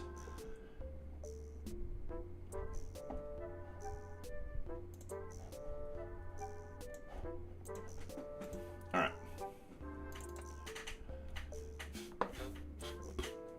That one's fine.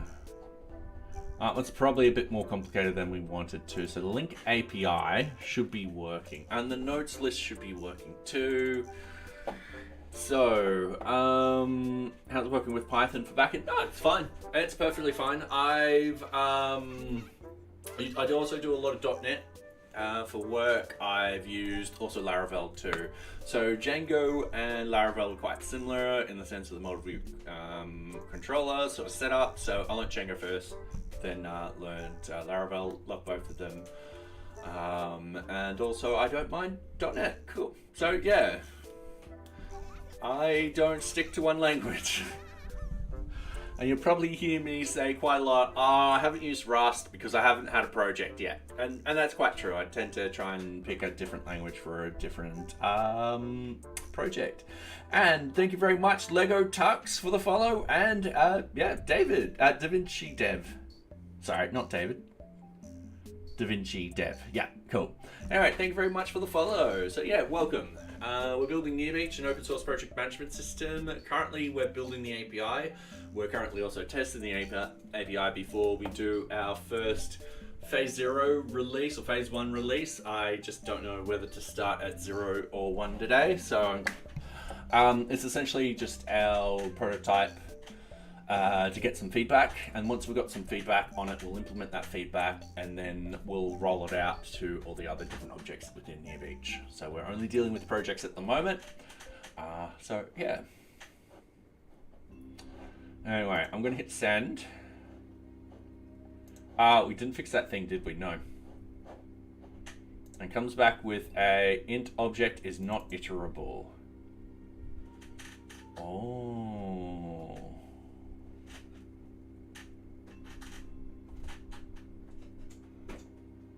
Oh, I think I know what the problem is.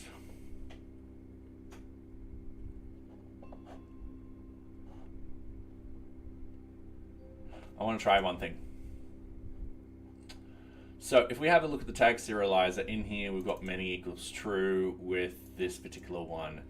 If we go down here, what I want to do is I want to go fields tag ID dot many equals false.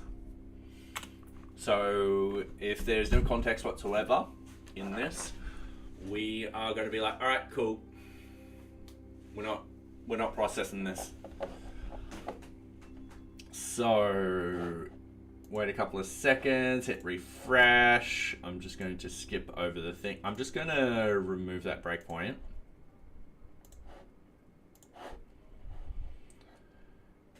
It's still the same. Shoot.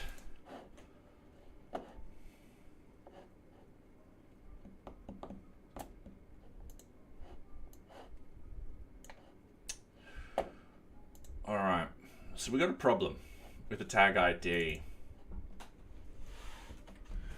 I'm going to get some reference from the groups and user serializer. So we've got group user, we've got group list, user list, but those are many.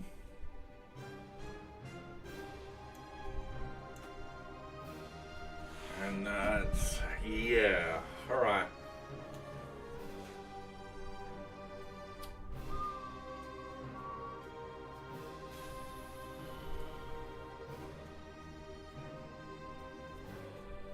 Okay, I want to try one thing. So we're going to comment that out. We're going to comment that in. We're going to comment that out. We're just going to remove it. And what we're going to do is we're just going to hit send and we get data. I now need to think of a word, a better word.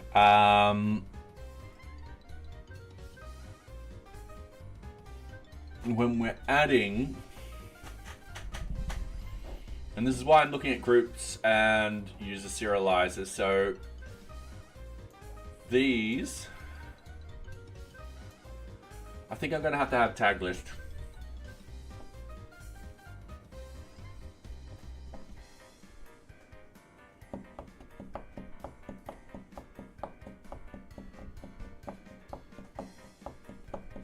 Yeah, I'm going to have tag list.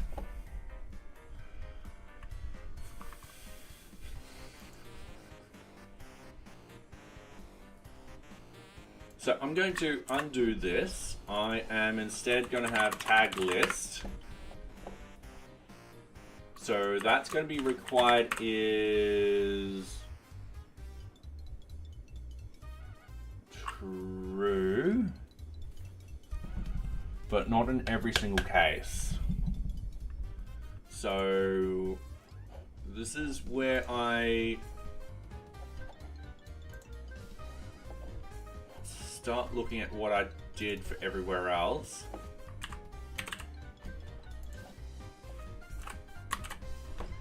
Okay, cool. So, if there's no request or anything like that, fields tag list dot required equals false. I think I'm going to put that in a lot more because I'm going to put it down there too. So I'm going to remove it. I'm going to put false up here, and I'm going to put in this will be for post.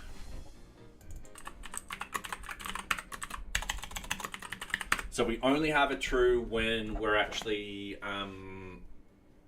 posting in the connections. That's it. Yep, that's pretty much it. So I now need to change that in to tag this one. So when we create, this will be tag list. This will now be tag list. And this will be tag list. And now the names all line up, and that's perfectly fine. And that should be it. So if I go over here and I hit refresh, we get our results. All right, cool.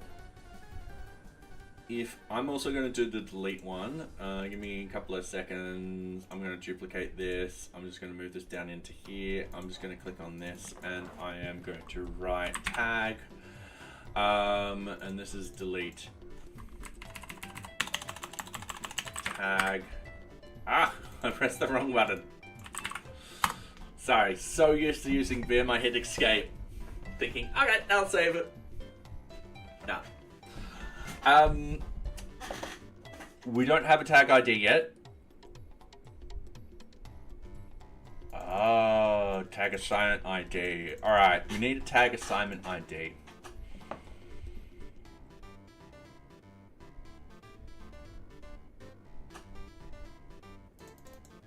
Because, actually no, we won't.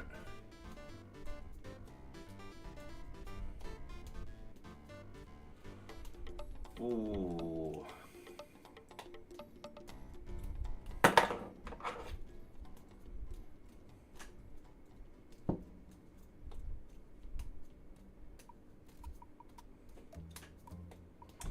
All right. So what I've got here is a tag ID, and I send back the tag ID. That is actually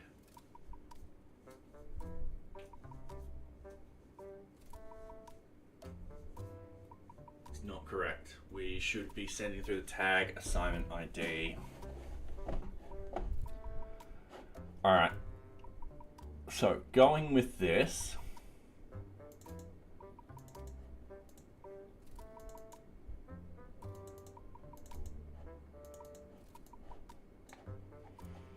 that's fine. I'm looking at the delete. Sorry, we're just double checking all the code. No, I don't do any game development. Sorry. I mean, I wouldn't mind dabbling in it, but I don't know where to start. I'll probably build my own Doom clone one day, but for fun. But until then. Alright, so serializer.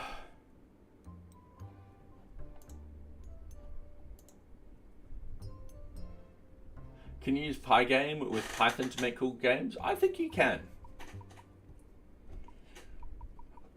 Python is relatively easy to get into. You just need to know virtual environments and stuff like that, but that's 10 minutes of learning. 10 to 20 minutes of learning. And then, yeah, you can start building your own sort of games and stuff like that. Yeah. All right, so remove tag. We've got the tag ID. Hold on a minute. Let me just hit this delete.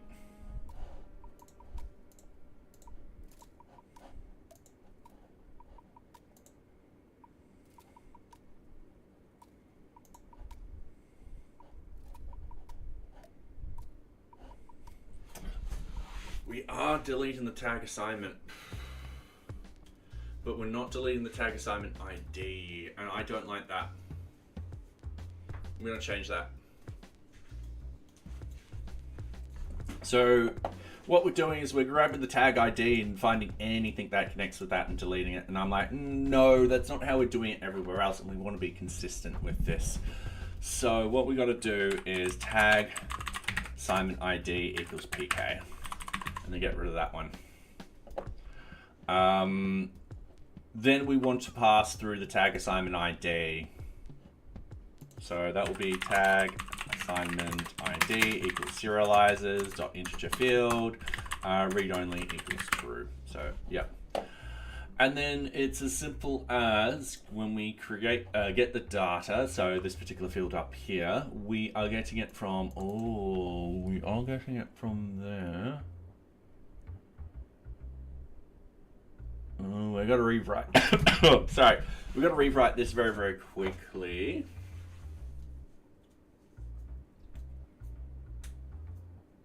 But that won't be hard to rewrite. We're just rewriting it from a different perspective. So what we will have is tag results equals tag assignment dot objects dot filter. And then all we have in there is essentially these three.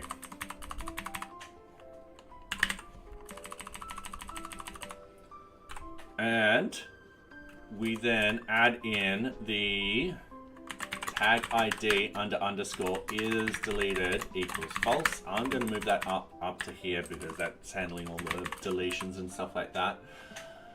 Then what we want to do, we want aggregate. So we use aggregate in a bunch of different places. So for example, aggregate, we've got max permission, that's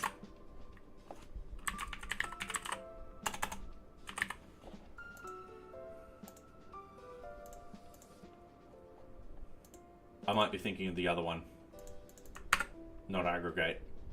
Give me 2 seconds.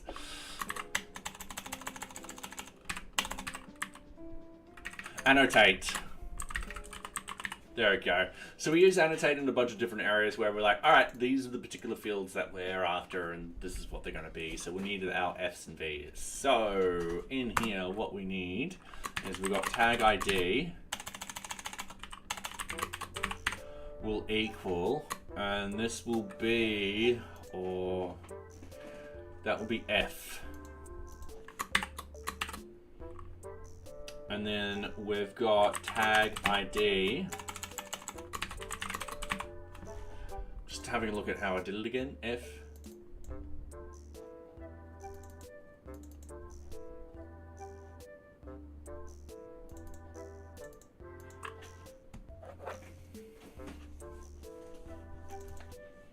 That's that data point and then the object ID. Give me a couple of seconds. Oh, what's the data point again? Sorry, I'm just re-looking this all up. And thank you very much, Marsovich, for the follow. Welcome, welcome. I do hope you are enjoying my content. So, yeah. Data point list. And then data point list is this. So what we've got is structure. Yep, all right, cool. Data structure, project name. So yeah, they should all be strings. Sweet. So that would be tag ID. We do need to import F. That will be as simple as from Django.db.models import F.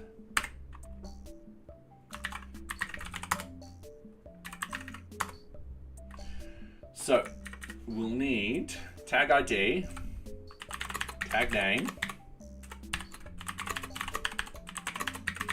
like so. tag color.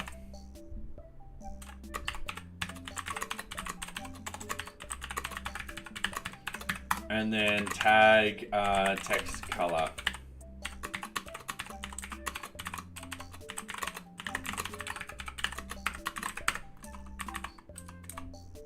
And that should be it, almost it. We then just need to go values, tag ID, tag name,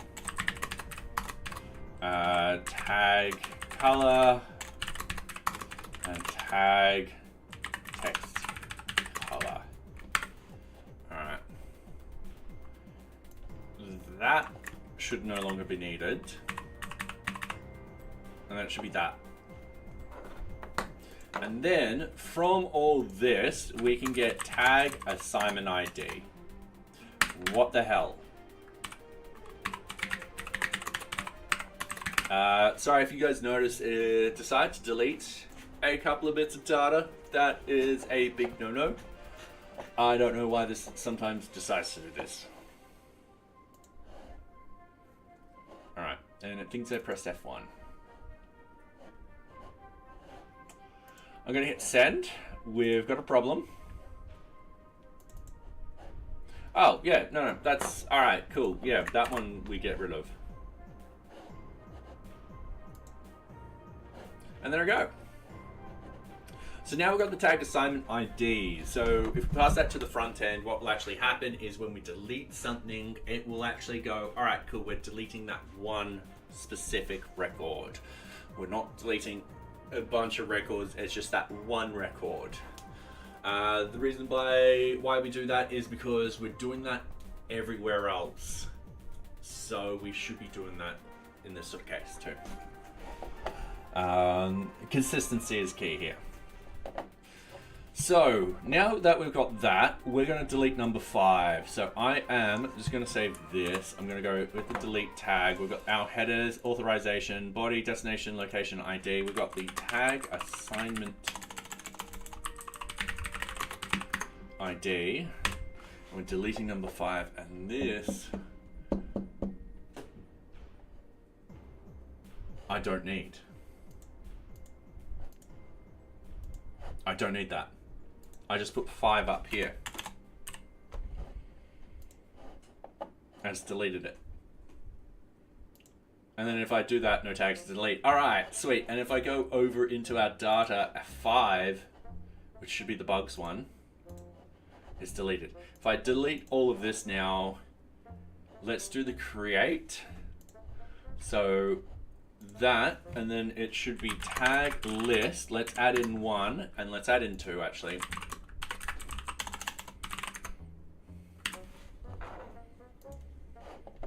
Now this is a problem. Sprint end date. Let's fix that.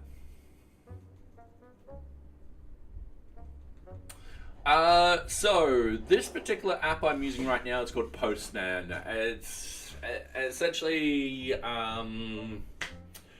it's great for testing APIs and stuff like that. So you can sort of set everything up, and it will just send a curl request or something similar. It'll hit your API.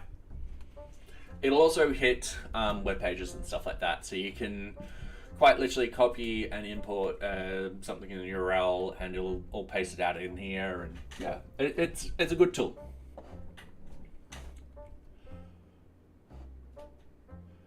All right, so I'm just going to delete that. Going with the create, we've got the tag serializer.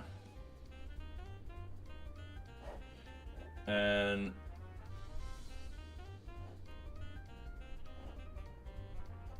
oh, I mean, I've just had I needed to change that. All right, so we've got data added in nowadays. So we've got tag 1 and 2 added in. So if we hit refresh, we've got tag 1 and 2. So as you can see, the API is working for the tags. We're now going to test the other one. So the sprints, that shouldn't take too long. We did the notes. Yeah, no, I did the notes, but we'll be testing this thoroughly with our unit tests when we do it. But let's just test the... I'm just gonna save this. All right, so object sprints with the get one. So we've got the 2, we know that works, and we're quite happy with that. So if we go into project 2 and click on the sprints, we've only got 1 in here. This will be a different thing.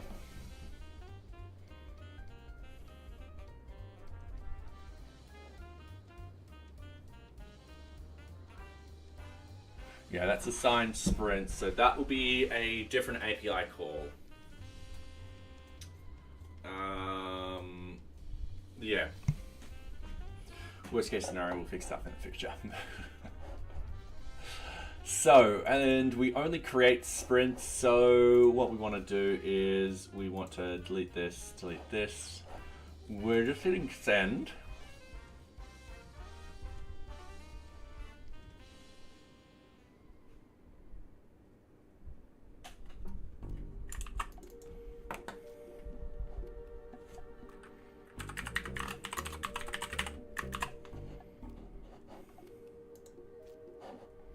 All right, now we know we're forgetting something. So sprint end date. Oh, do we have?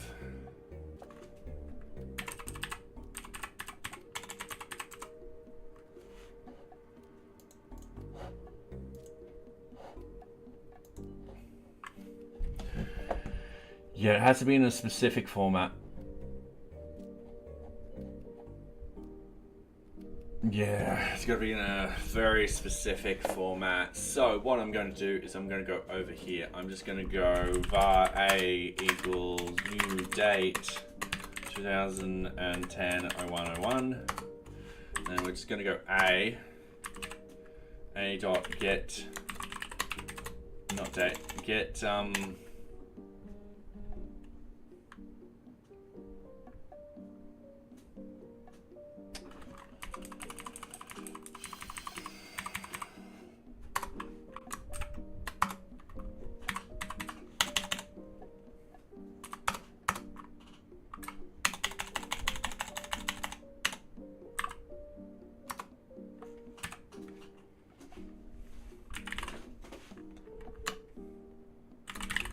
not time, that will be in milliseconds and stuff like that.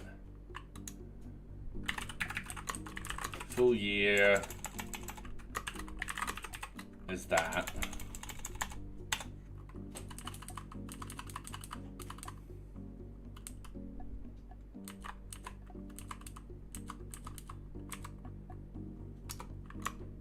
Get year is just that.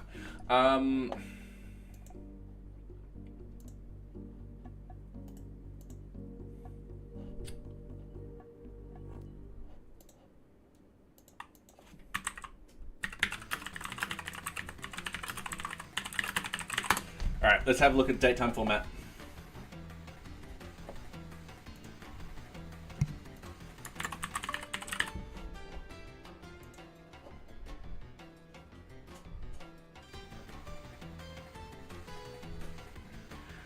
Give me an example.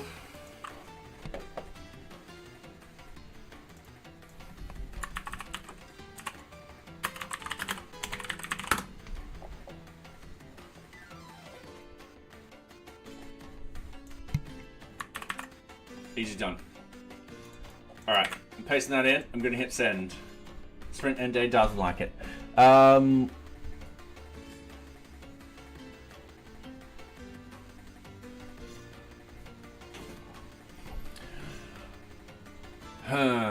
right.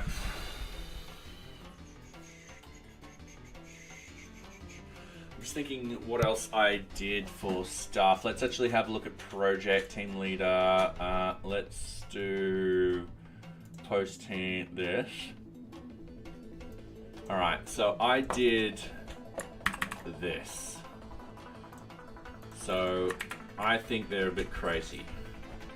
Oh, and we've got ads. All right.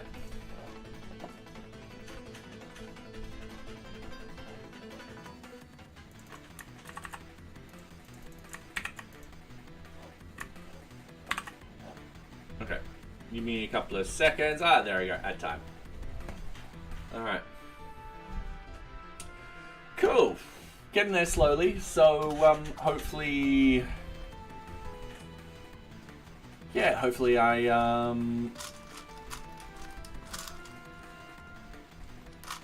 sorry. Hopefully I can get this out tonight.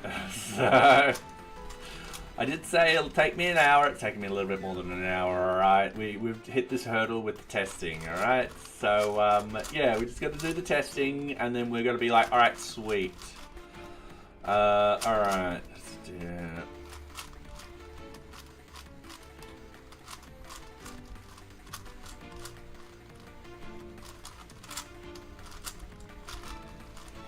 Okay, I'm just going to do something like that.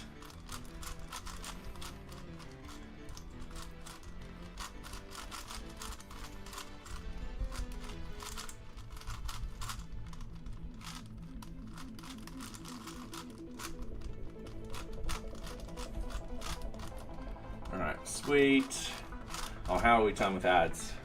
Sorry, I've just lost track of time. Yeah, welcome back. Did that again. And I'm like, where are we with ads? And they're finished. Alright, so we've just fixed up the date time. I've just had a look at the project one. So yeah, we've got project start date, project end date, and it's just that sort of stuff. And that should work. Invalid token. We just got an invalid token. All right. Let's get back into this. So that should work with the sprint end date, and it's just not liking it. It's just like, yo.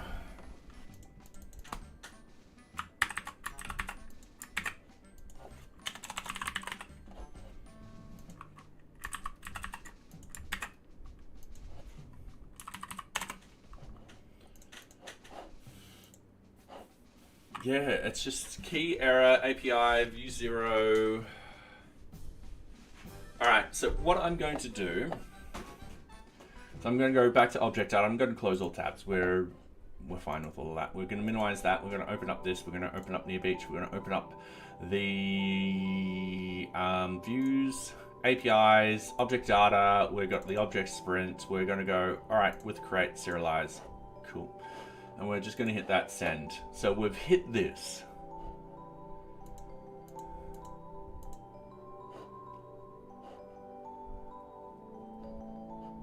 All right, it's passing the serializers. All right, so I've done something wrong in here.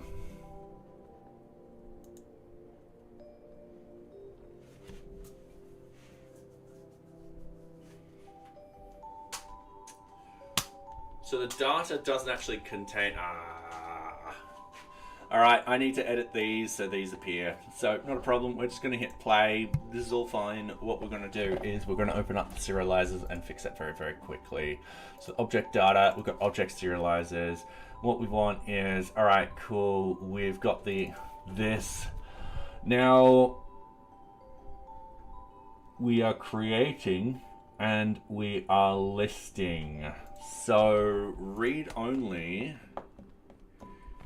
will happen in both for these two.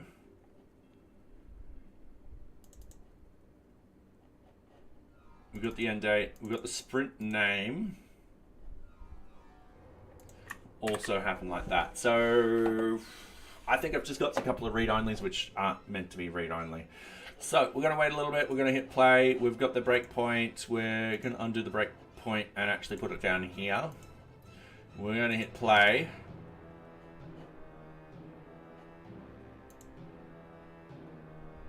Ooh, sprint name. All right, cool. The pain is real. Help me. We're just gonna hit send.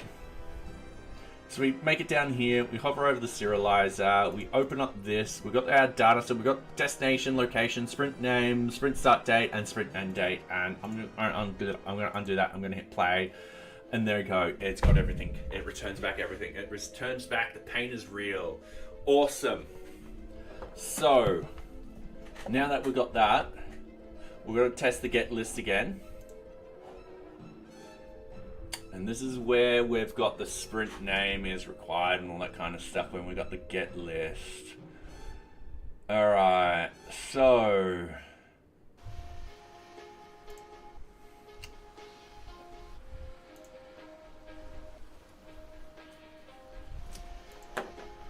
down here, what we want is if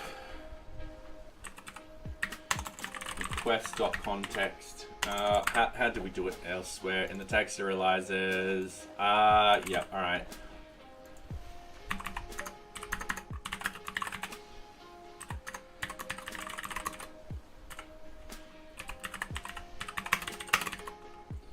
So when it's a get, we want the fields of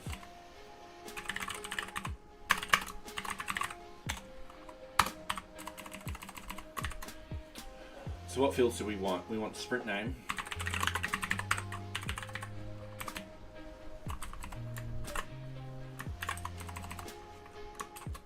Ah! I thought I hit C.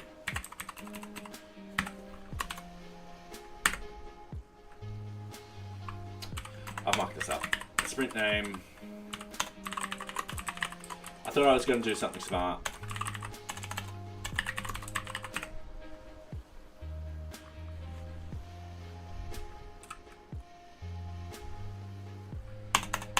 That's it. We don't need a return. We're just modifying those things and just returning there. That's perfectly fine. So we go back to this and we're like, send. We've got our data. Sweet. All right, and our PostScript should still work. I'm just going to save that and I'm going to go send. Yep, the pain is real. Everyone's happy with that. So we've done our object sprints. The note sprints we're also quite happy with because we also would get the notes like so. Post a note.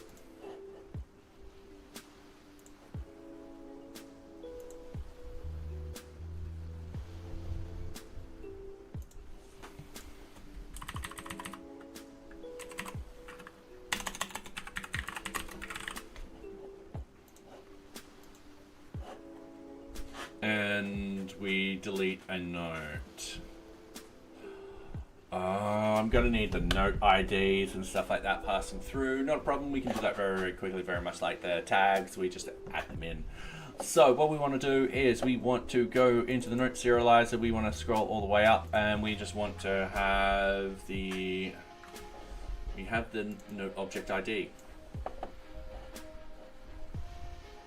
Oh, we already have it, note ID. All right, cool. So if I delete note 6, it should go away.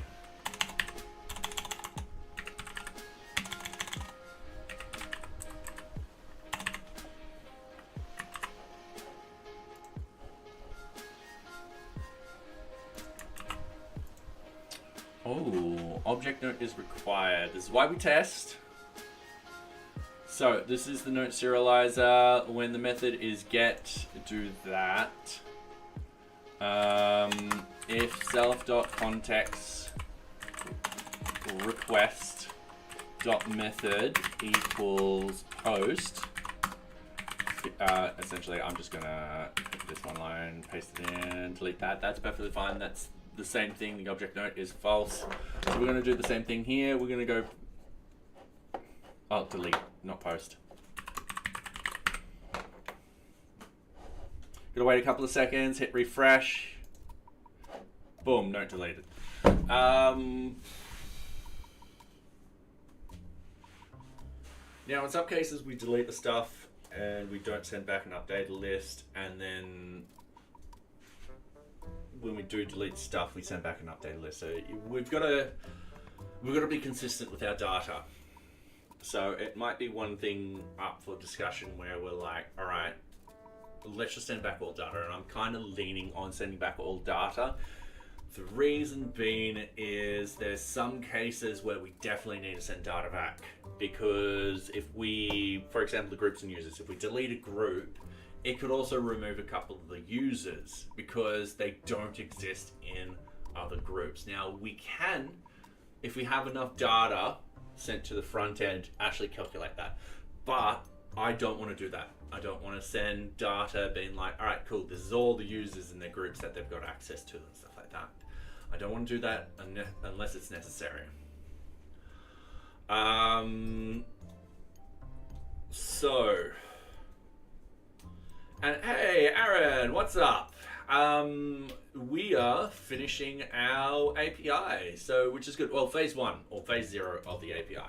So yeah, just spent 10 hours writing a text shader. It was so worth it. Oh, nice. Oh, that's good. I'm glad you got it done.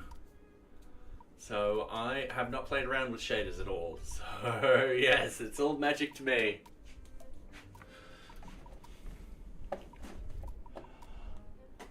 It was just so hard to tune it. My God, I don't play with shaders either. Yeah, fair enough. Probably could have been 20 minutes with the right person. Oh, don't worry about it. It's 7 hours of learning. So next time it'll probably take half of that, and then the next time half of that, and then the next time around 20 minutes hopefully. So yeah. Anyway, I'm giving a good think about this delete. And I'm going to close all tabs.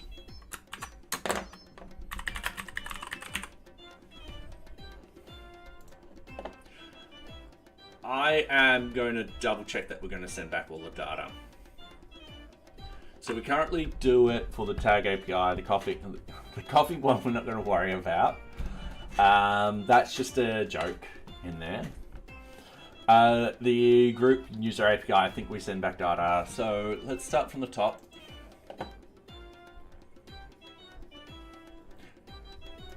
We send back data. Sweet.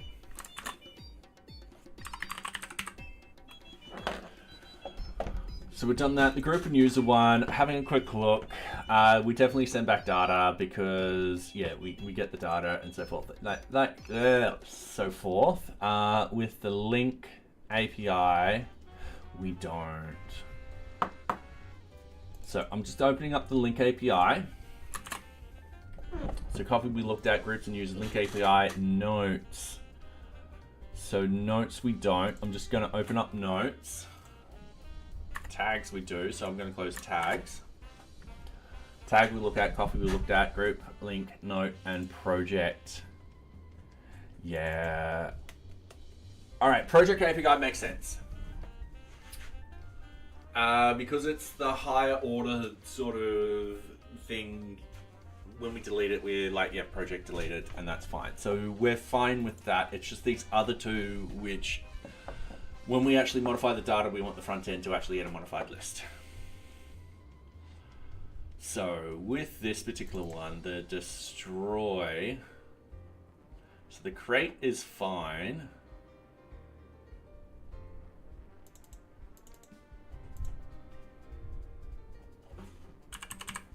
We just need to do this. This is quick and easy.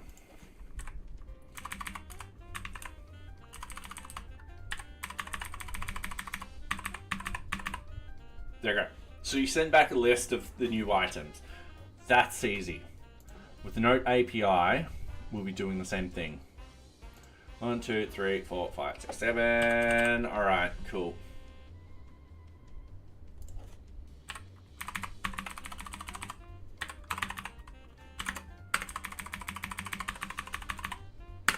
That's it. I do need to... That needs to be fixed up here. Not there. Alright, no, it's fine. Alright. So, now we've been consistent with our API, which is something we want to actually happen. Alright. So, now I'm happy with that.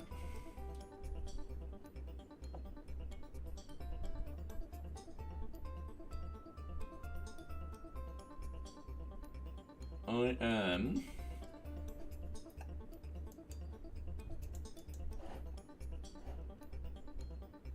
yeah, I'm happy with that. So if we go, there's no notes to delete. That's fine. That sends back a 400 request. So our front end will handle that. Let's do number 5.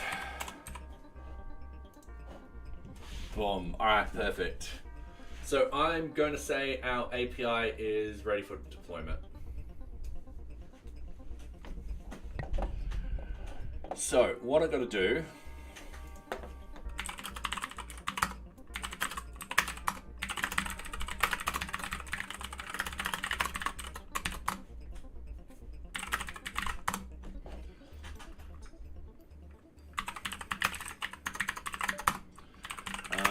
manage test. I'm running a couple of tests and stuff like that to make sure everything's going to be working perfectly fine. We still need to pass all our unit tests and end-to-end tests before we deploy this. The other thing is we've got to make sure that we've got security too, and I just remembered that we've got to double check that tag security is in place.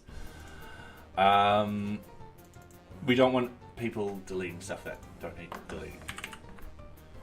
So, destroy. Destroy's wrong. Destroy should be a... For the tags, that should be a 2. The list should be a 1. And the create should be a 2 also. So only people who have the ability to edit. Object sprint lists. So create is a 2, list is a 1. All right, sweet. Note list. Destroy.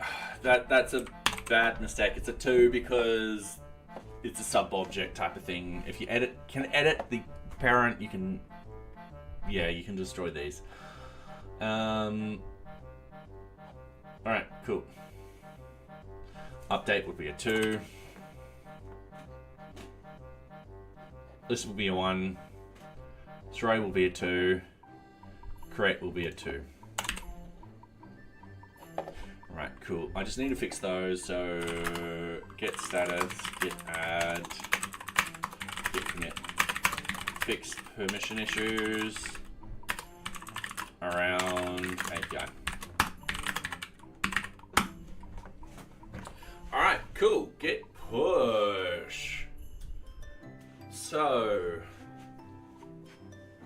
now it passed everything. We're happy with that. I think Circle CI, get application. Probably wants me to log in because I haven't logged in for a while. All right, no, it doesn't. Sweet. So it's running this one at the moment. If we go out, if this one passes, we're fine. And in fact, even this one's passing, so I don't see it failing at all. Let's commit. Let's bring this down. So what we want to do, git flow feature finish, and then what we need to do is squash, because I just want to squash everything into one commit.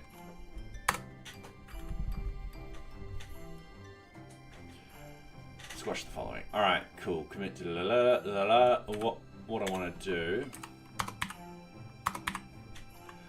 Implementation of phase 0 API for testing purposes.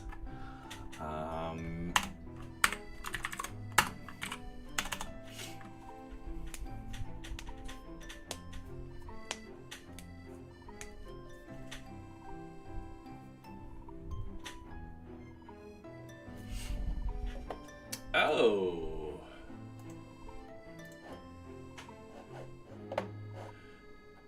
Sorry, give me a couple of seconds. I just want to read this before I make it public.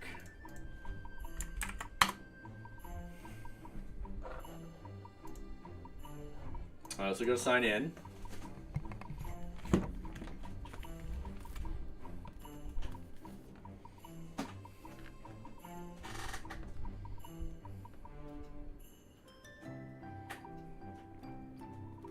Sorry, there's a bit of a process to signing in.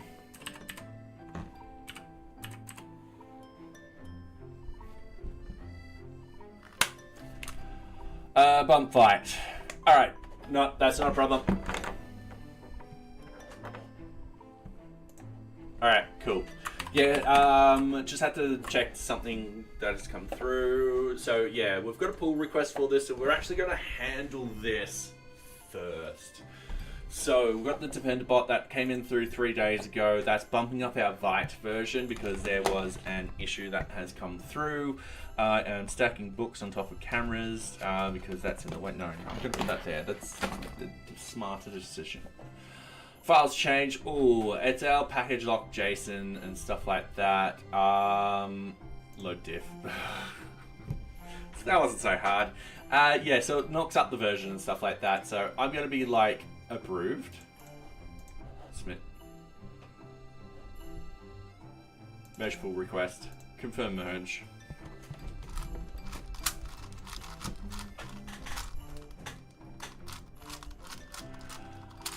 And this will confirm the merge and stuff like that. So yeah, that was the one security issue this brought up, which is good. So I will tick that off a little bit later when I go through my packages. So yeah, that's now done there. Now the thing is, with our release, we need that information in there. So I'm going to do a git pull on our develop branch. We're then going to git check out our main branch. We're going to do a git pull here also. And then what we're going to do is we're going to git check out our develop branch and git merge main into here. And then we're going to do a git push.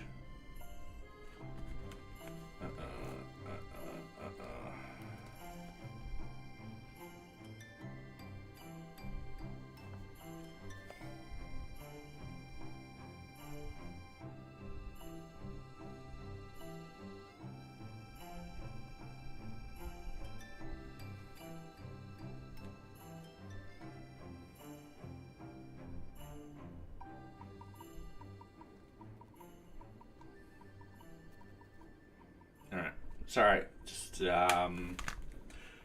double checking someone's okay. There's been an earthquake somewhere. So,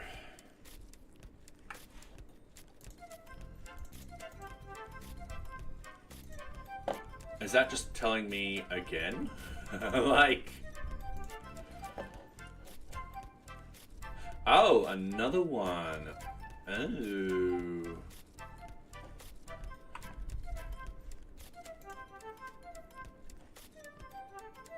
That just came through. That literally just came through. All right.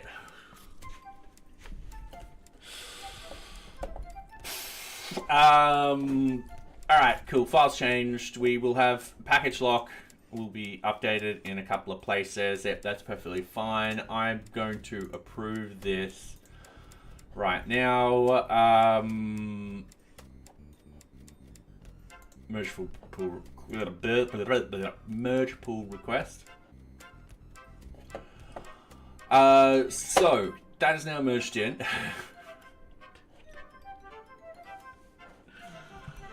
Git checkout main. Git pull. We get that change put in main. Git checkout develop. Git pull. We didn't need to do a git pull. Git merge main. And we're happy with this, and then git push. Alright. Sometimes this happens. You fix one thing and another thing comes flying through the door. Coolio. I'm going to be closing a couple of these. We now have a bunch of pipelines running. That is fine. We need to do npm run prod. Actually, before we do that, npm audit. We do actually have another security thing in here. So npm audit fix. Cool. npm git status.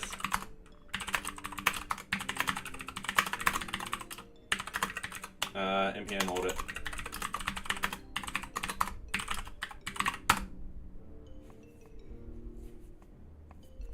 All right.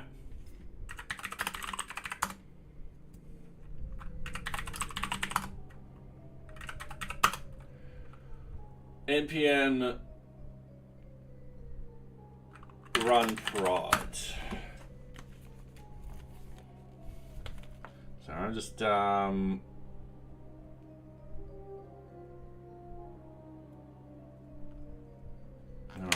cool. Yeah, we all know those warnings and stuff like that. I can't do anything with that. That's not my library. Alright, so git status. Before we commit it, npm run e2e.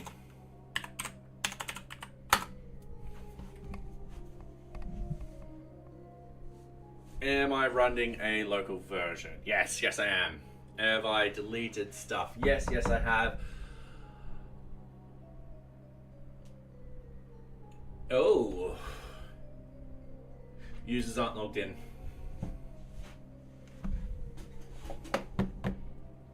I can tell right away. Every now and then, this particular unit test will fail because... sorry, end-to-end test, not unit test. End-to-end test will fail because the user just didn't get logged in. It just happens. I recognized it from the error. We'll let it run. We'll confirm that it is.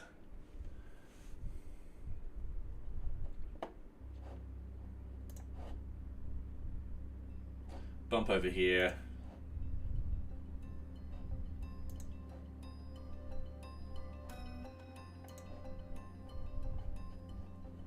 All right.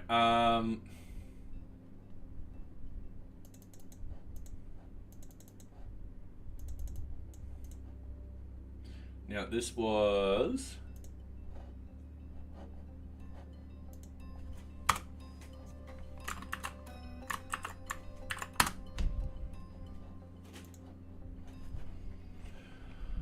okay. Find objects, list all objects. We've got probe 1, 2. All right, cool. So what I'm going to do, I'm going to cancel it. I'm going to run it again because I did see some that were complaining about being not logged in.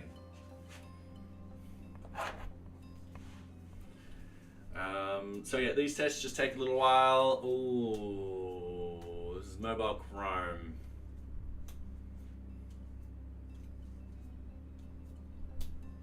Okay, not a problem. Probably we have a little bit more of an issue. And we're just gonna fix it. But once again, this is why we test. This is why we got these tests. These tests come in and be like, hey, there's a problem here, and we go and fix it. So we've got 353 tests that have passed. I am going to refresh this. We've failed 27.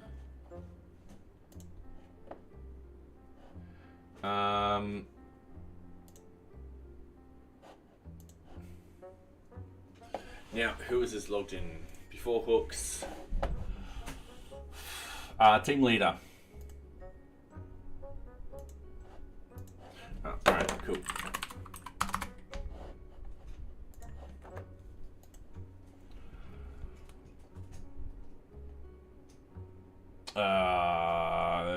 Yep, that's what I wanted to do. Team leader.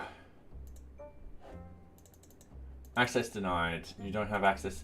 I tell you what, it's probably the fixtures.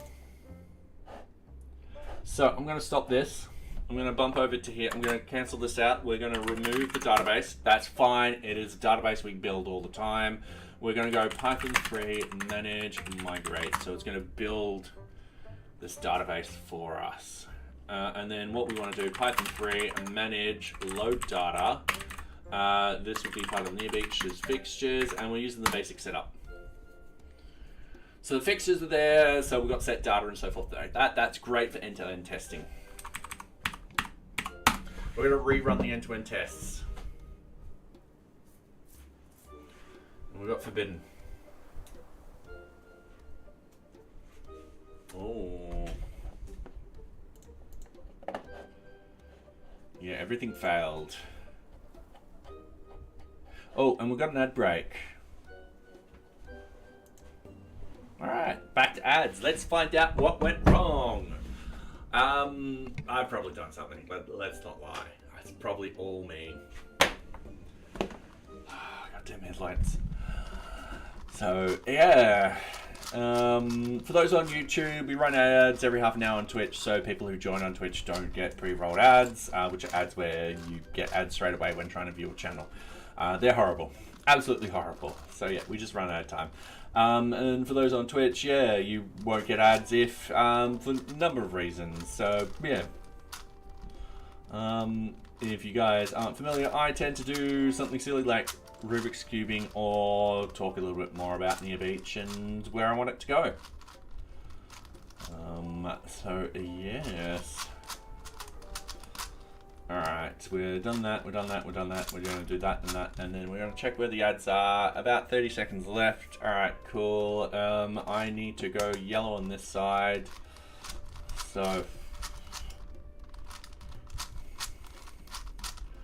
So we've got all the centers done. Yeah, centers.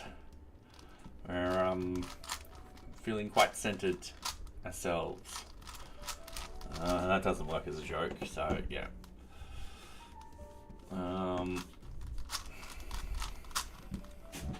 Alright, the ads should be, yep, there it go, over. Welcome back everyone. So we're gonna figure out why things didn't work. Make sure users logged in.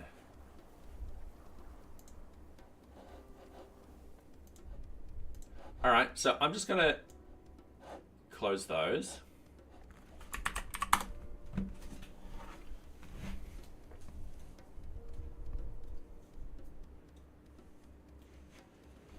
Alright, I'm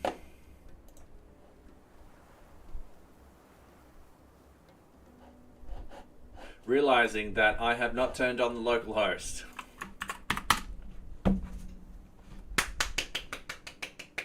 Alright, I have my moments, So... Alright, ooh. Why are we getting all this again? Come on. We'll figure this out. We'll go through it and be like, all right, what has broken, what has changed, what we need to actually sort of update.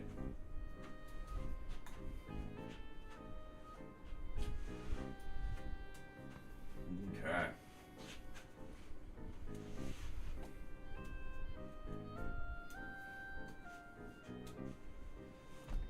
All right, Firefox is done. Let's go over to our thing. So we only failed 11. And it's only on the mobile Chrome. And it looks like it didn't log in for the mobile Chrome. However, the Firefox errors have stopped happening. Alright, I think there's a team lead at the green one.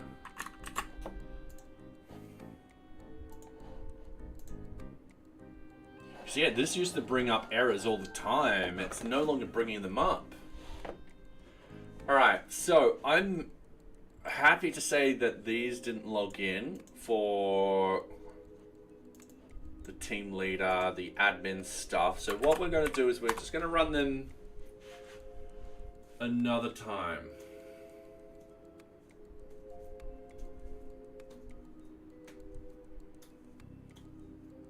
So it was all the mobile Chrome that had the issues.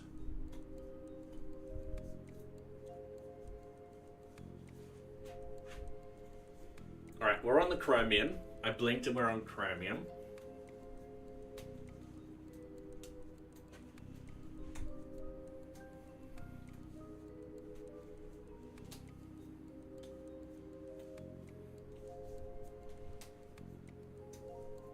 Alright, we're on the Firefox. Boom. Alright, cool. It's past our local sort of stuff. So what we're going to do now is we're going to jump in. We're going to go sites, NearBeach. We're going to go into our test results. Shakeout. We're going to check the admin tasks. So what this is doing is I'm just making sure everything looks how it's meant to look. Sorry, excuse me.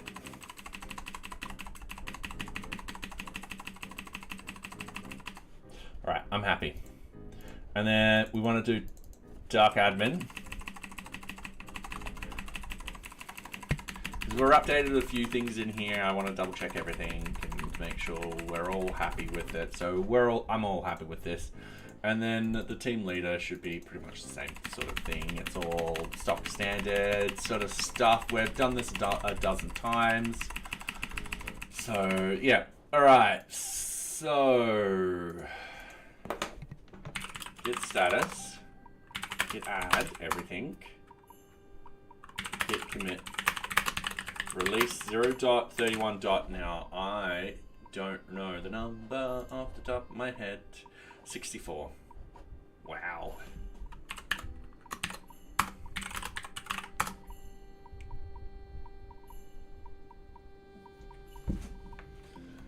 Okay, we're getting there, everyone.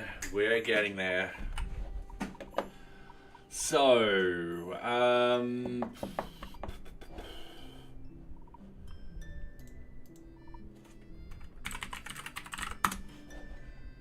we aren't doing any of these bugs.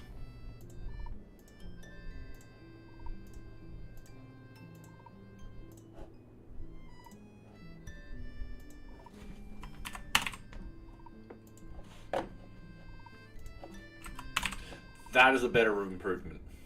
I'm going to say that is so much better. I do need to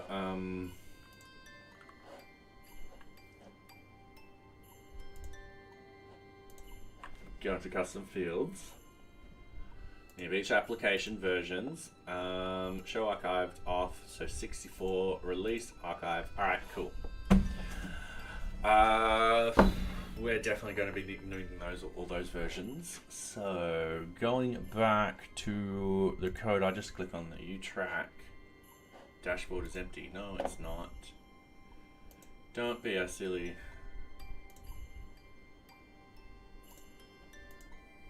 Issues. I got to click on issues. All right, cool. And then current issues, that will be 8. Not too bad. All right, cool. We need a couple of things that we need to fix next time, which we'll fix next time. It's been a while since we've actually pushed anything like that, so hopefully next stream we'll push a couple of things very, very quickly. Hopefully we've got a couple of fixes for the API. We'll push that, and then yeah, we just need to extend out the API. Other things we'll be implementing very soon after the API is the GDPR wizard, story points, and 2FAs. But story points will be a bit later. I want to discuss them more. So yeah. Okay, going with this. Let's go into GitHub. Let's go like this. Let's create a pull request.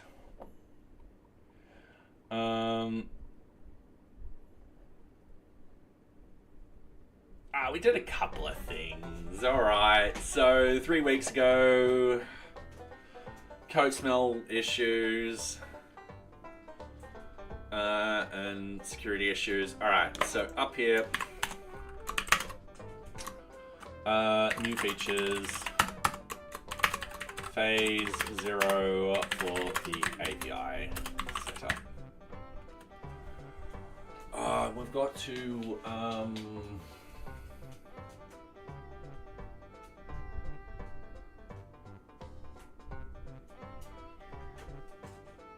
before we do a release, we need to make sure our Docker is up to date to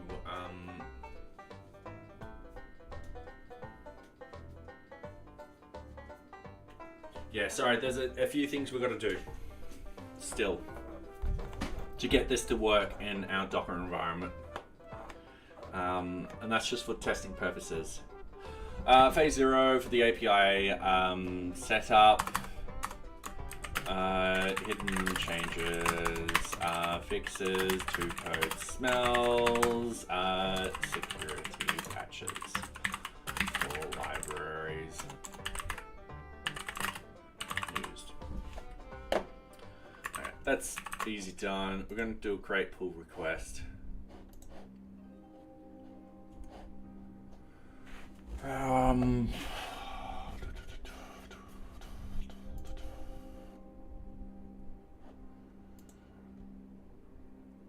VueJS Docker, new window. I'm just going to bump that over there, bump that like that, and just go a little.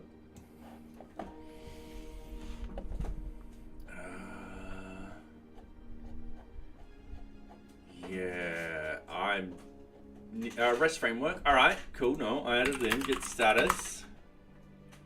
I did add stuff in.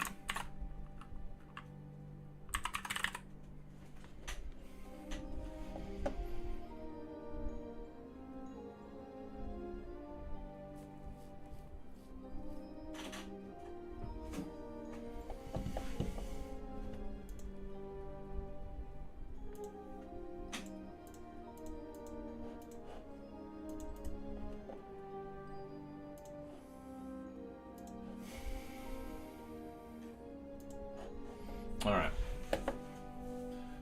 And why did I need VM in here? Don't know why. Okay, cool. I'm just thinking very, very quickly. This should run perfectly fine. There's a couple of deep. Yeah, all right, not a problem. We'll fix those up at another day.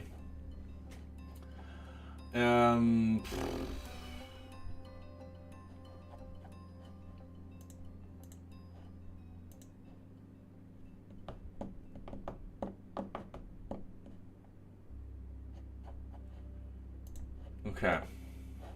Not doing the release just this second, but because I got something in my paste log, I'm going to paste that in. So what we want to do is we want to go into here. We want to compare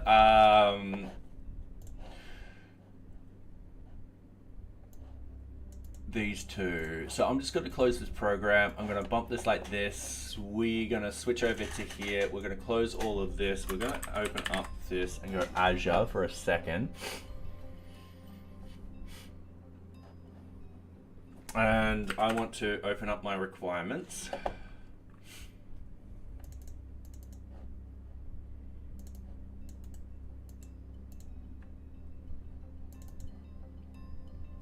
Photo core.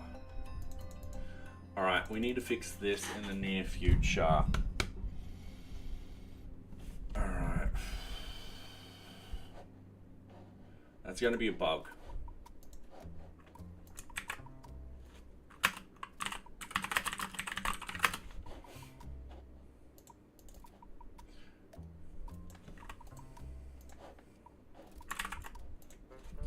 Alright, so Photo core is currently stuck at version 1.3.5.99. We need to upgrade to the latest version and test to make sure the images still upload on Minio. Okay, cool.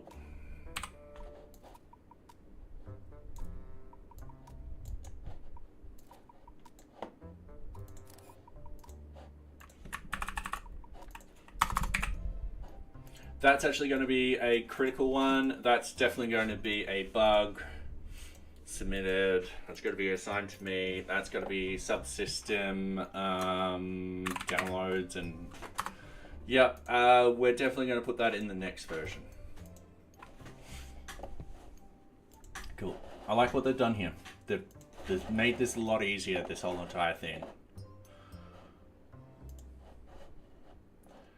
So we've got that. What I want to do is, because I made some changes to get the API working on my local, I've got some setup that I've got to replicate on the Docker environment, and that's what we're going to do right now. So in here, we've got this sort of stuff, allowed hosts. We've got the REST framework and REST framework authentication under installed apps. We don't have the authentication in here, so we're going to install it. We scroll down a little bit better. NearBeach middleware, security middleware, session middleware, common middleware, CRF, auth.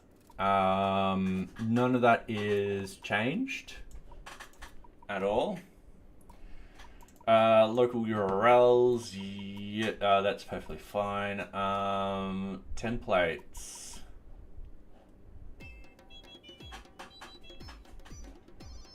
That's fine. Databases, yeah, we can pass that. Auth validators. And thank you very much for the follow, France. Not France. Frank Casanova. Welcome. Thank you very much. Greatly appreciated. Auth validators. The REST framework stuff. So we're just going to go down here. We've got the templates, WSG. We've got the databases. Yeah, that's perfectly fine. Auth validators, that's perfectly fine.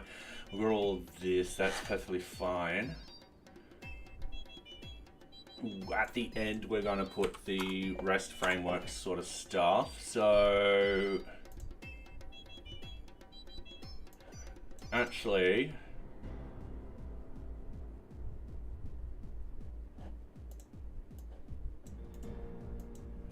what I want to do is I want to put that after auth password validators too. So there's a reason why it's probably there. You're a backend dev using Rust? Oh, nice. Yeah, I just haven't used Rust yet, just because I haven't had a project to play around with it yet. So yeah, wouldn't mind trying it one day. So yeah, otherwise I've used stuff like Laravel. I've used .NET. Actually, I use .NET a lot at work. WordPress and Braco, Django, of course, VueJS, React, all that kind of stuff. So yeah. I'm always up for using new items or new things. All right, so we're going to go REST framework. We're going to do that part. That's all the Cloudflare and all that kind of stuff for the user. And that should be it. Now, the other thing we've got to do is with the GitHub workflows. So they're perfectly fine.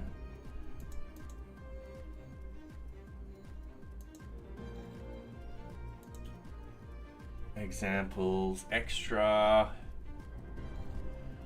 I'm just opening up the Docker base.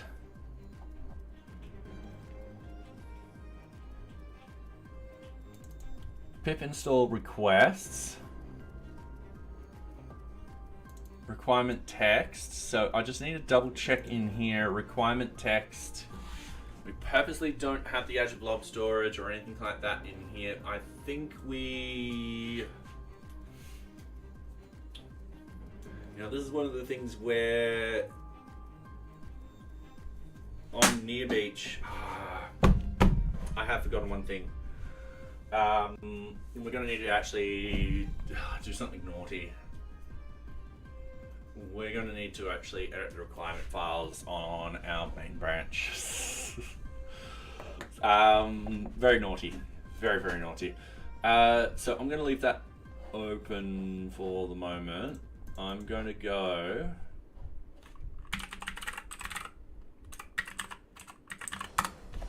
NearBeach. We've got requirements in 2 spots. I'm going to have to do a pull request. Okay, not a problem. I'm going to stop this. We don't need it at the moment. I'm going to open up a terminal. I'm going to go git branch to make sure we're on the dev branch. Git pull to make sure we've got all the pulls and stuff like that. We are going to close all tabs. We're going to open up the requirements. We're going to put in the Django REST framework in here. We also have NearBeach requirements, at least we used to, yep. And once again, Django REST framework in here. And git status, git add, git commit.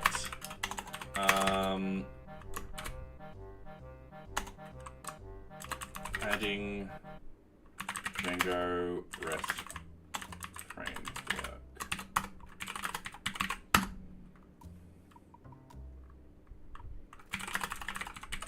All right, we're going to do that through a pull request very, very quickly because we should do this properly.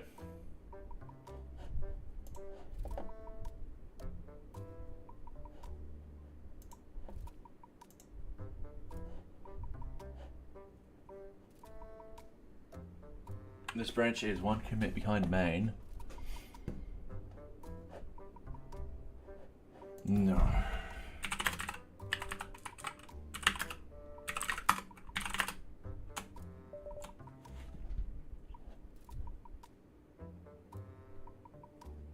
hang on.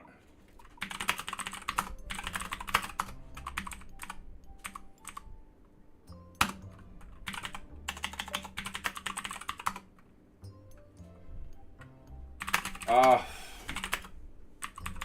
was in the wrong directory. That's embarrassing. And Aiden, how are you going? Good morning, except it's actually probably, yes, it is evening over here. It is a lovely 7:30, 9:30. Sorry, I don't know, I can't read time at the moment. 9:30 p.m. here. So yeah, we are implementing an API. We've got phase 0 pretty much there. I just gotta do this commit and then git push because I screwed that up about a dozen times. You're back? All right, we're almost got the API ready. I made one little mistake. So I'm quickly fixing that mistake. It is one ahead and one behind main.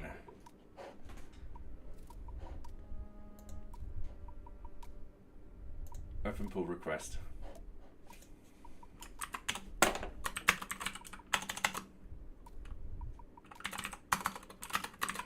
Adding in the Django REST framework. All right, cool.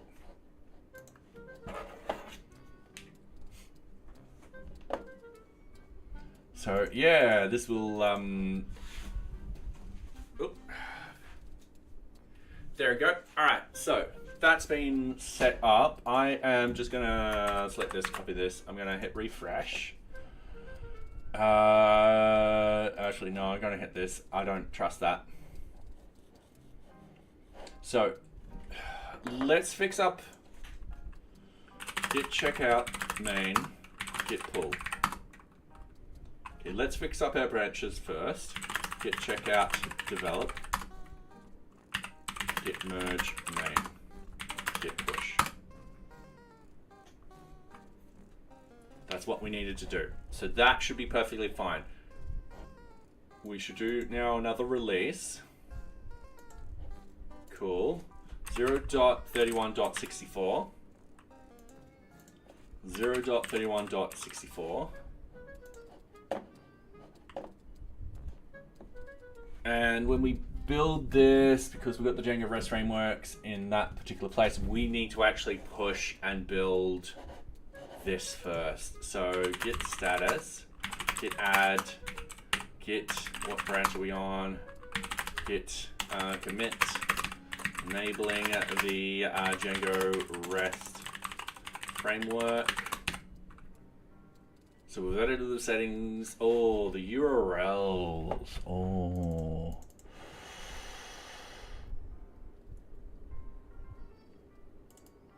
URLs.api. No, that's all done. You're doing good. Oh, that's great to hear. Fix some over-engineering I did for my uni group project. Fair enough. Fair enough. Good old refactor. I was web scraping because I was too lazy to find the API, but then when I was less lazy, I noticed that there was an API under the page open data. Oh, nice. Does it mean I could make a NearBeach iPhone app? Potentially, yes. So the API is just the first stepping stone and stuff like that. We do kind of want to open up OAuth in the near future, so that way you could potentially use OAuth to connect to NearBeach. Yeah. Otherwise, at the moment, it's just API tokens. So yeah, we'll extend it out and stuff like that. And Nocturnal also wants to do a few other things too. So yeah, it's stepping stones. All right, so I've just pushed that. I'm not going to release this yet because it'll use the old version of our NearBeach Docker, and I mean, it won't really hurt. I mean, we just do another release and everyone's like, yay. All right. Yeah, a lot of this is like, oh, I did stuff 3 years ago on this. All right, cool. So I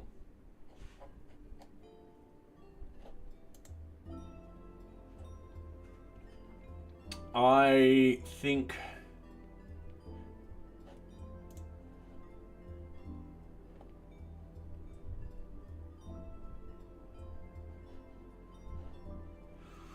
we just did a change 2 minutes ago to all of this. We need to rebuild this. So what I need to do is go into the actions. I want to click on one of these actions. Actually, no, there's a better way of doing it. We click on this. We go NearBeach base automation, and we run the workflow.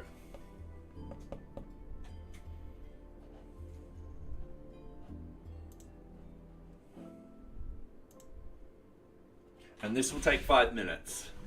So for those wondering what's actually happening is we've made changes where we require new libraries and new settings and so forth like that.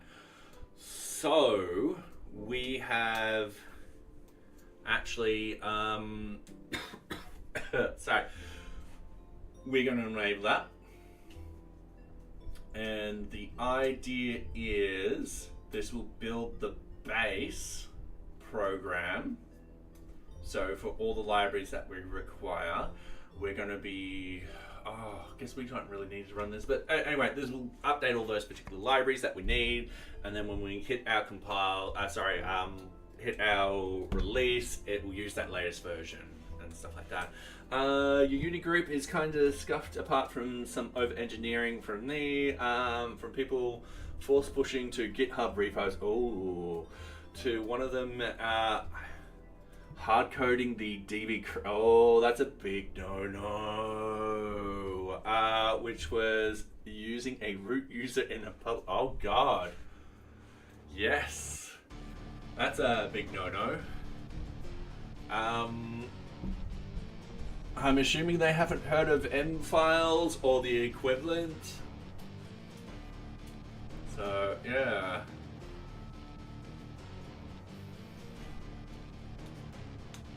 Well,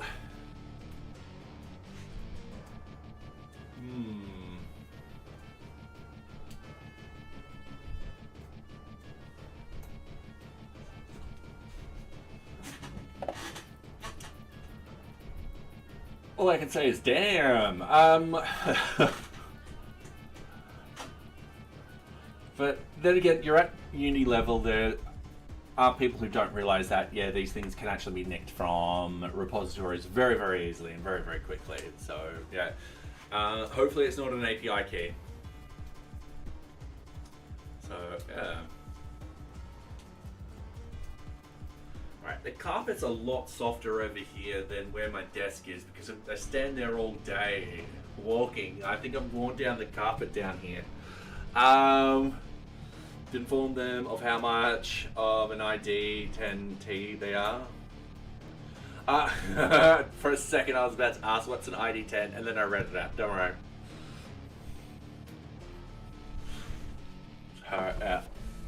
Alright, this is going to take a couple of minutes. I know ads are just going to start. I am just going to quickly run off and get myself a water. I have been streaming for just a bit over 3 hours without a drink of water. I will be back. And we'll get this release done.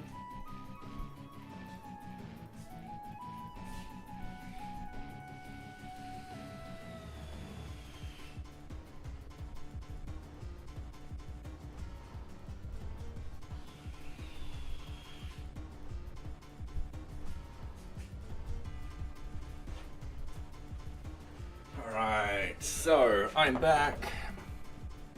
Did the ads start? There we go. The ads have finally started. We're almost finished with this build. It takes about 5 minutes. So, not too bad. Not too bad at all for the ads. And for those on YouTube, we run ads every half an hour, so people who join on Twitch don't get an ad straight away. You guys just don't get ads. You get to hang out with me. So, yeah.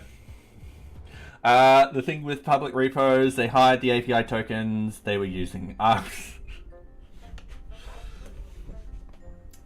So, yeah.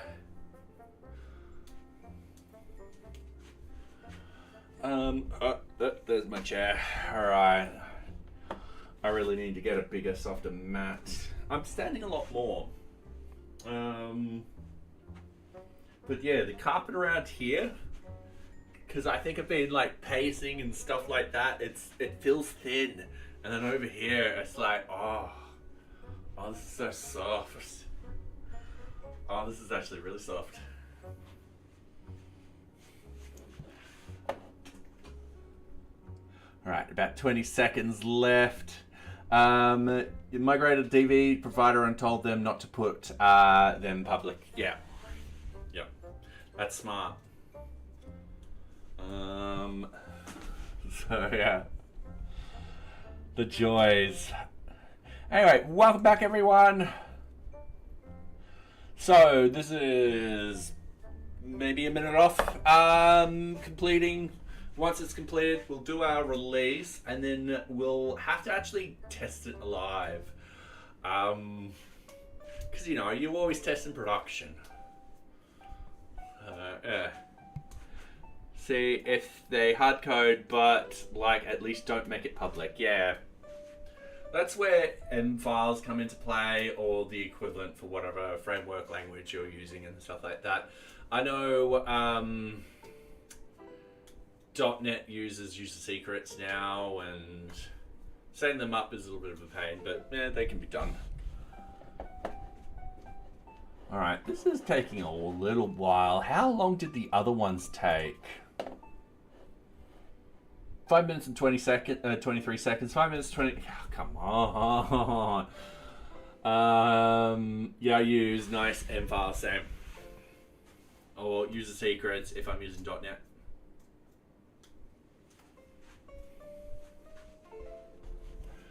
Okay. Completed. All right, sweet. So that's completed. We're going into the...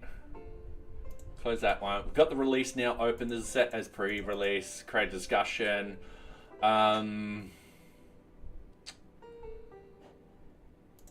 Automatically generate notes. And then, all right. Cool. Let's hope the API works. I just realized it's going to take half an hour to deploy.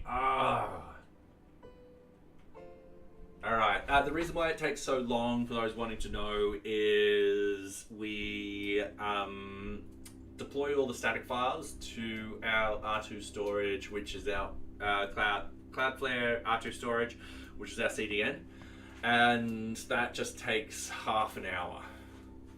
It takes about 25 minutes. The rest of it is quite quick, so it's a couple of minutes to actually sort of create NearBeach and put it into, if we have a look in our actions.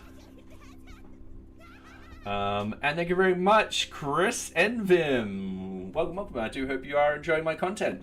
Yeah, so at the moment it's deployed NearBeach to PyPI. So that takes it's very quick.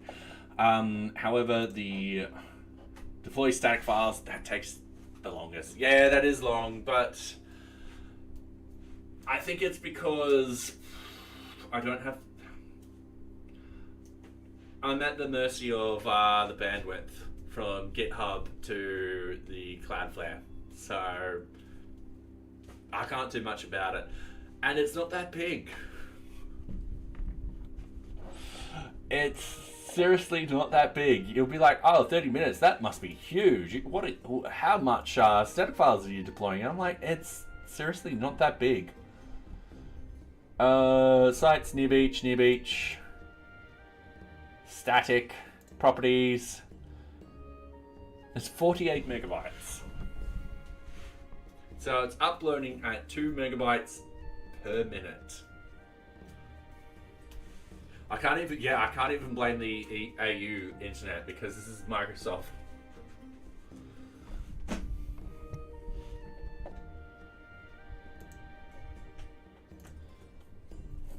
So yeah, that will take a while. And then once that's done, we'll get the build. But yeah, got the API done. All right, I'm going to write on the board, phase 0 done. Give me a couple of seconds. Sorry, I'm in the standing mode now. I'm going to crouch down for this.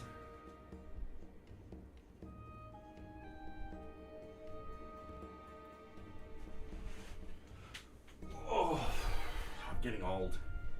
All right, phase 0 done. What's happening now is probably tonight I'll start opening up the discussion, being like, all right, cool, this is what we're going to do. This is what we're... we need feedback, essentially. That's pretty much it. We're going to talk how it works, how to get it to actually up and running, and just because at the moment it's an opt-in sort of feature, we don't want to actually have it easily accessible at the moment. And then we will sort of discuss how we want to sort of improve it over the next month or two. Hopefully a lot less. Hopefully it'll be a couple of days or a week, and then we can come back and deploy it for everything else. Going forward now, we've got the choice of looking at 2FA or GDPR. So, yeah. If we have a look at Django 2FA, we've got something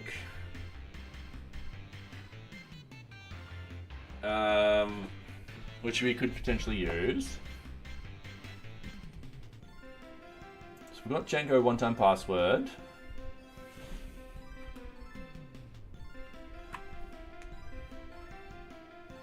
And stuff like that. So yeah, I've just got to find a particular package that's still being, you know, maintained, and sort of,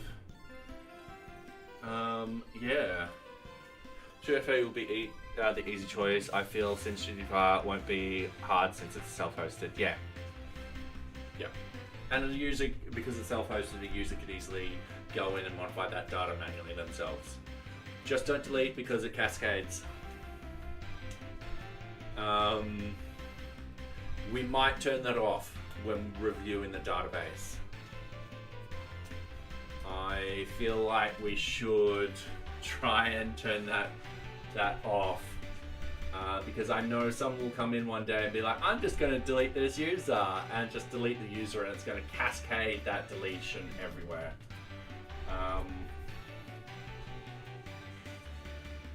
Which is not ideal. All right.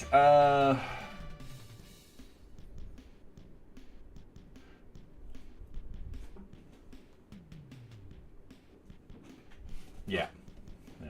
We are going to actually have a look at the database again and make some improvements to it when we're moving from 0.31 to 0.33. But we want to finish off the API for phase, the version 0. And then we want to do the GDPR story points and 2FA. So we've still got quite a bit for the 0.31 branch. And I think we'll get up to the 100th patch in this easily. What's the name of the chat box in the stream itself? That is Stream Parrot. Done by I can't spell.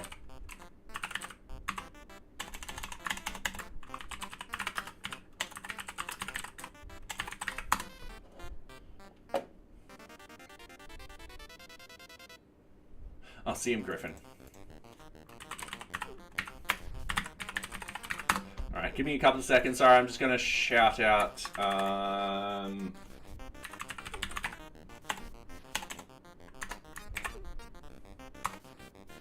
Alright, so CM Griffin, or Chris Griffin, created this chatbot. It is called Stream Parrot. It's free, and it just is an overlay and stuff like that. Yeah.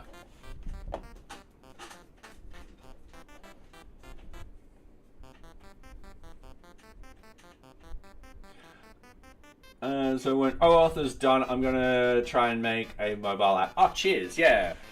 So, it will be a little while for the OAuth because I've got to learn quite a lot of things, how it'll all work and fit in together and stuff like that. So, which is why we're just doing the API at the moment. But yeah, it'll be good once it's all sorted. So yeah. Anyway, I think that's it for tonight. We've got a deployment going to happen within the next 20 minutes, hopefully, or 25 minutes. Yeah, I'm pretty excited. I will be probably in Discord tomorrow and hopefully tonight if I don't fall asleep straight away. So yeah. Talking about if everyone's happy with how the API is set up, and yeah, I would love some feedback with all that and so forth like that, and any ideas. So yeah, we do have a API swim lane in our on our production version. So yeah. We need to do the API tests. We still need to do the Swagger documentation and stuff like that. That will actually happen as we get feedback. Implement the ability for admins to set up the API keys. We haven't done that yet. Permission sets with no permissions in it for testing API. I think we have set those up, but I'm not going to leave that in there for the moment. So that's done, and that is done. So we've still got a bit to go with this. So yeah, object data API, that's also, that's review and QA. Actually these I'll stick in review QA, so yeah. Does it have Swagger docs for it? Not yet. I will be reading up how to do that and implementing that too. So yeah, definitely need the Swagger documentation done. It'll be awesome. So yeah.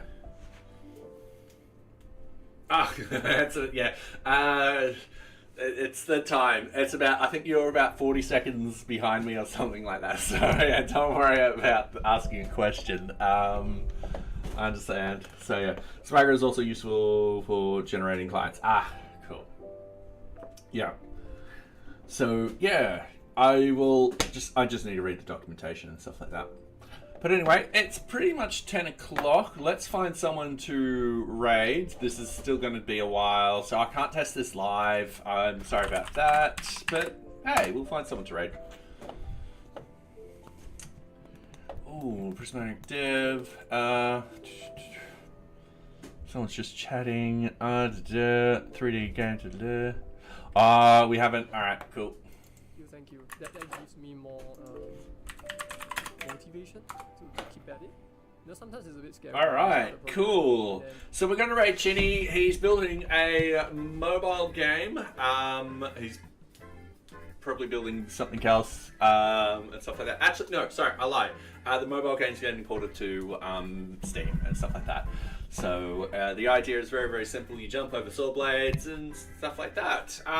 So yeah, we're going to raid him.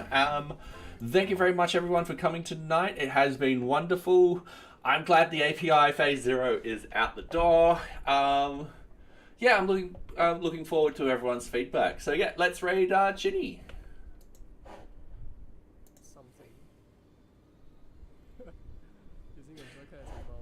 And thank you everyone on YouTube.